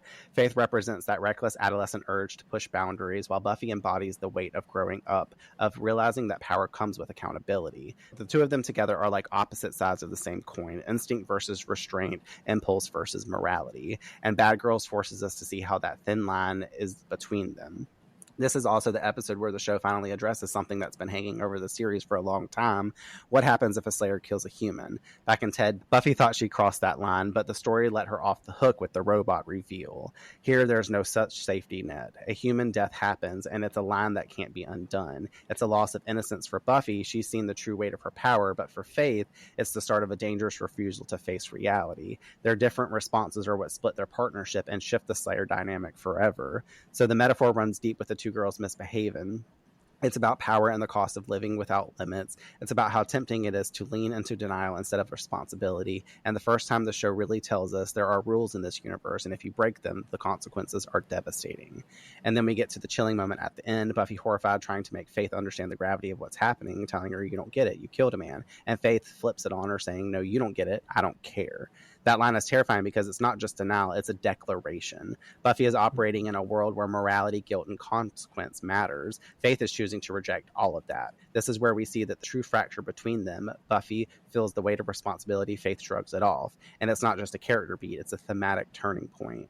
Faith represents what happens when power detaches from morality. The one sentence, I don't care, is her choosing freedom over conscience, instinct over responsibility. It's the opposite of everything Buffy stands for, and it's why this moment lands. Up until now, Buffy's world has had this underlying moral safety net. Bad guys are monsters, vampires, demons, kill them and you're fine. But humans, they're off limits. Faith shatters that net when refusing to even acknowledge it, so Buffy is left alone, holding the horror while Faith drifts further into indifference. That's why this episode ripples through the rest of the season. And it's not just that a man was killed, it's that one Slayer cares and the other Slayer does not. Mark Fields also notes, though, We can see Faith upset about the killing from her actions when Buffy comes to talk, and her initial reaction is to run when she's strongly suggesting a sense of guilt. Because in the beginning of the conversation, before Buffy starts like pushing it on her, Faith you can tell that she's feeling guilt about it. But guilt isn't the same as taking responsibility, much less showing remorse and Faith's denial. It both compares badly with Buffy's reaction and Ted and Buffy's advice now. I'm not even sure if Faith really believes herself when she says, I don't care, because she's at least trying to convince herself she doesn't, but that doesn't bode well. Faith's problem stems from insecurity, even an inferiority complex. She lost her watcher due to her own perceived fault, and she fell for Gwendolyn Post. Taking responsibility now would require another admission of failure, and she's not able to handle that. I thought that was really interesting to bring up that he put in his book. He also points out that from Homecoming and before, Cordelia up until that point was Buffy's human shadow, the reflection of who she might have been without the Slayer burden. But after Homecoming, that mirror shifts to Faith, and Faith steps in as Buffy's Slayer shadow, embodying all the darkness, temptation, and unchecked power that comes with the calling. So that's that for themes and metaphor. And got some Buffy fun facts. Faith comes to the school, breathes on the window, and draws a heart shape. Doug Petrie remembers a similar incident whenever he was in high school, and a girl who was cutting class drew on the glass, and he thought that was cool, so that's why he added this in here. Faith's want take half philosophy was also based on something that Petrie's sister's friend used to say all the time as well. So I was like, life imitates art sometimes, but realistically. Balthazar has a resemblance to the highly obese vampire from the 1998 Blade film. And I was like, I'd forgotten all about him. I haven't seen Blade in forever. And I was like, oh my God. Yeah, same. So true. And then there was a couple of deleted scenes. An early draft of this episode reveals Willow's middle name as Danielle. Willow was supposed to say, but I've done this sort of thing before, like a million times. And if my parents hadn't settled on Danielle, Danger would be my middle name. And besides, Minty Fresh Protection. So that's how the scene was supposed to go out between her and Buffy. Then Buffy says a little more to Faith in the last scene. She was supposed to say, I know you think you can handle this and you've gotten used to being on your own. You've got this tough loner act down pretty well. And then she was supposed to roll into the rest of the stuff that she said. If that had been in there, which I think could have stayed in the script, it's like Faith gets put on defense and Faith has to come back with retaliation. You know what I mean? Mm-hmm. So there's that. I wonder if that's in my next notes that I wrote. The other stuff. I guess it is in the next script. I got some interesting stuff to tell Courtney next time about how Faith's arc was really supposed to go on the show, which I'm assuming you know as well. Mm-hmm. I do. All right, let's get into our final slays. Final slays. Final slays, Faith turning evil. What are you guys' quotes for the episode? Oh, that was funny. One of my favorite quotes came from Cordelia, who I feel like we didn't even see a lot this episode, but I love when she's being a bitch to Xander and she's like, that's so cute, planning life as a loser. Most people just turn out that way, but you're really taking charge. Mine was actually originally the preparation, but I already commented on it. So I'm officially changing it because I forgot for a minute of the admit it. Don't you just want to throw away a diet today? I don't know what it is about that scene. I say it to people all the time. I love that it's a part of your life. Oh, I'll put my hands down and be like, admit it. It's a whole thing. Like, admit what? Now I want to see how you act with people whenever you tell them to just take a pill, like we talked about in Halloween. Because that's another one that you said you use in life all just the time. Take a pill. Yeah. Mine, I have one that I wrote for my sister Tiffany because she always loved whenever Faith's like, all the sweaty night by night, sweaty action, blah, blah, blah. You never put in for a little after hours. She always really loved that moment from Faith. Mine were both from Giles. Giles in the library when Wesley is like, these are all your diaries on Buffy, and Giles is telling him to knock himself out, and of course meaning to go ahead and read through them, but then adding please as if like to literally knock himself out because he's annoyed with Wesley. Like, I thought it was really snarky and fun. And then my other one for Giles was whenever Balthazar says, you know what I want, and he sarcasms, if it's for me to scrub those hard to reach areas, I request you kill me now. That was a close contender. I used to back in the day always use Buffy and Faith quotes, but I was like, Giles really had me laugh in this episode, so I was like, that's what's up. Who'd you guys vote for your Shining Slayer? Obviously Buffy. Yeah, Buffy's probably the one. Yeah. I chose Deputy Mayor Alan Finch for being in the alley clearly for a reason, which we will get more into next episode, but he was just Shining Slayer for me because he was going to betray his boss man to help out for the greater good because he doesn't want to and lost his life doing so. Yep. Honestly. So that's why I gave it to him. Weekly Wiggins, what was wigging y'all the fuck out this episode? Moist in the front. Yes, thank you. That sums it up pretty much. But also just face level of entitlement and detachment to life and realities. So. I chose Faith's attitude and reckless nature as well. The stake through the heart. Yeah, that one for you for sure. That too, yeah. I know how I'm killing Tyler if I ever want to. Don't. Tyler, next time you're on the train, you're going to be 15 minutes late. No, I got that steak ready, boo-boo. Oh, that's a good one. Thanks. Anyways, that Slade moment. I really love Faith coming through the damn classroom window and getting Buffy. Like, that was a Slade moment for me. But also when Angel walks in and says, his name is Angel, and then literally starts kicking ass, like, love you. Yes. I was going to say there's 3. It's them coming into the nest, the vampire nest. Oh, yes. I was like, the dancing. The whole episode slays, just saying. 100%. I agree as well. Mine one that I chose to focus on was Giles. Like I wrote my notes, fucking Giles. That vampire beheading was dope, and Giles is a badass. Like I was like, yes, that was in one of my Slade moments too. And I said Giles giving us our hereditary moment. Yes. Well, obviously we've already covered consequences when it comes to me and Courtney and stuff. We still have to record it, but that would normally be our normal Slayer at predictions for her to guess what the next episode means. So we will do another Slayer at predictions and get back into those next week. But otherwise, that wraps up our coverage of Bad Girls. I hope you all enjoyed this one. Let us know your thoughts. How do you feel about Faith's energy here and the shift that it brings to her dynamic with Buffy? What do you make of their opposing mindsets as Slayers? Do you think Buffy was genuinely tempted by Faith's way of living or just caught up in the thrill of it? And of course, what are your first impressions of Wesley as the new Watcher and the mirroring between him and Giles? Share your thoughts and let's talk about it. Tyler, thank you again for joining us. If you want to let everybody know what you got going on and where they can find you to keep up with your amazingness.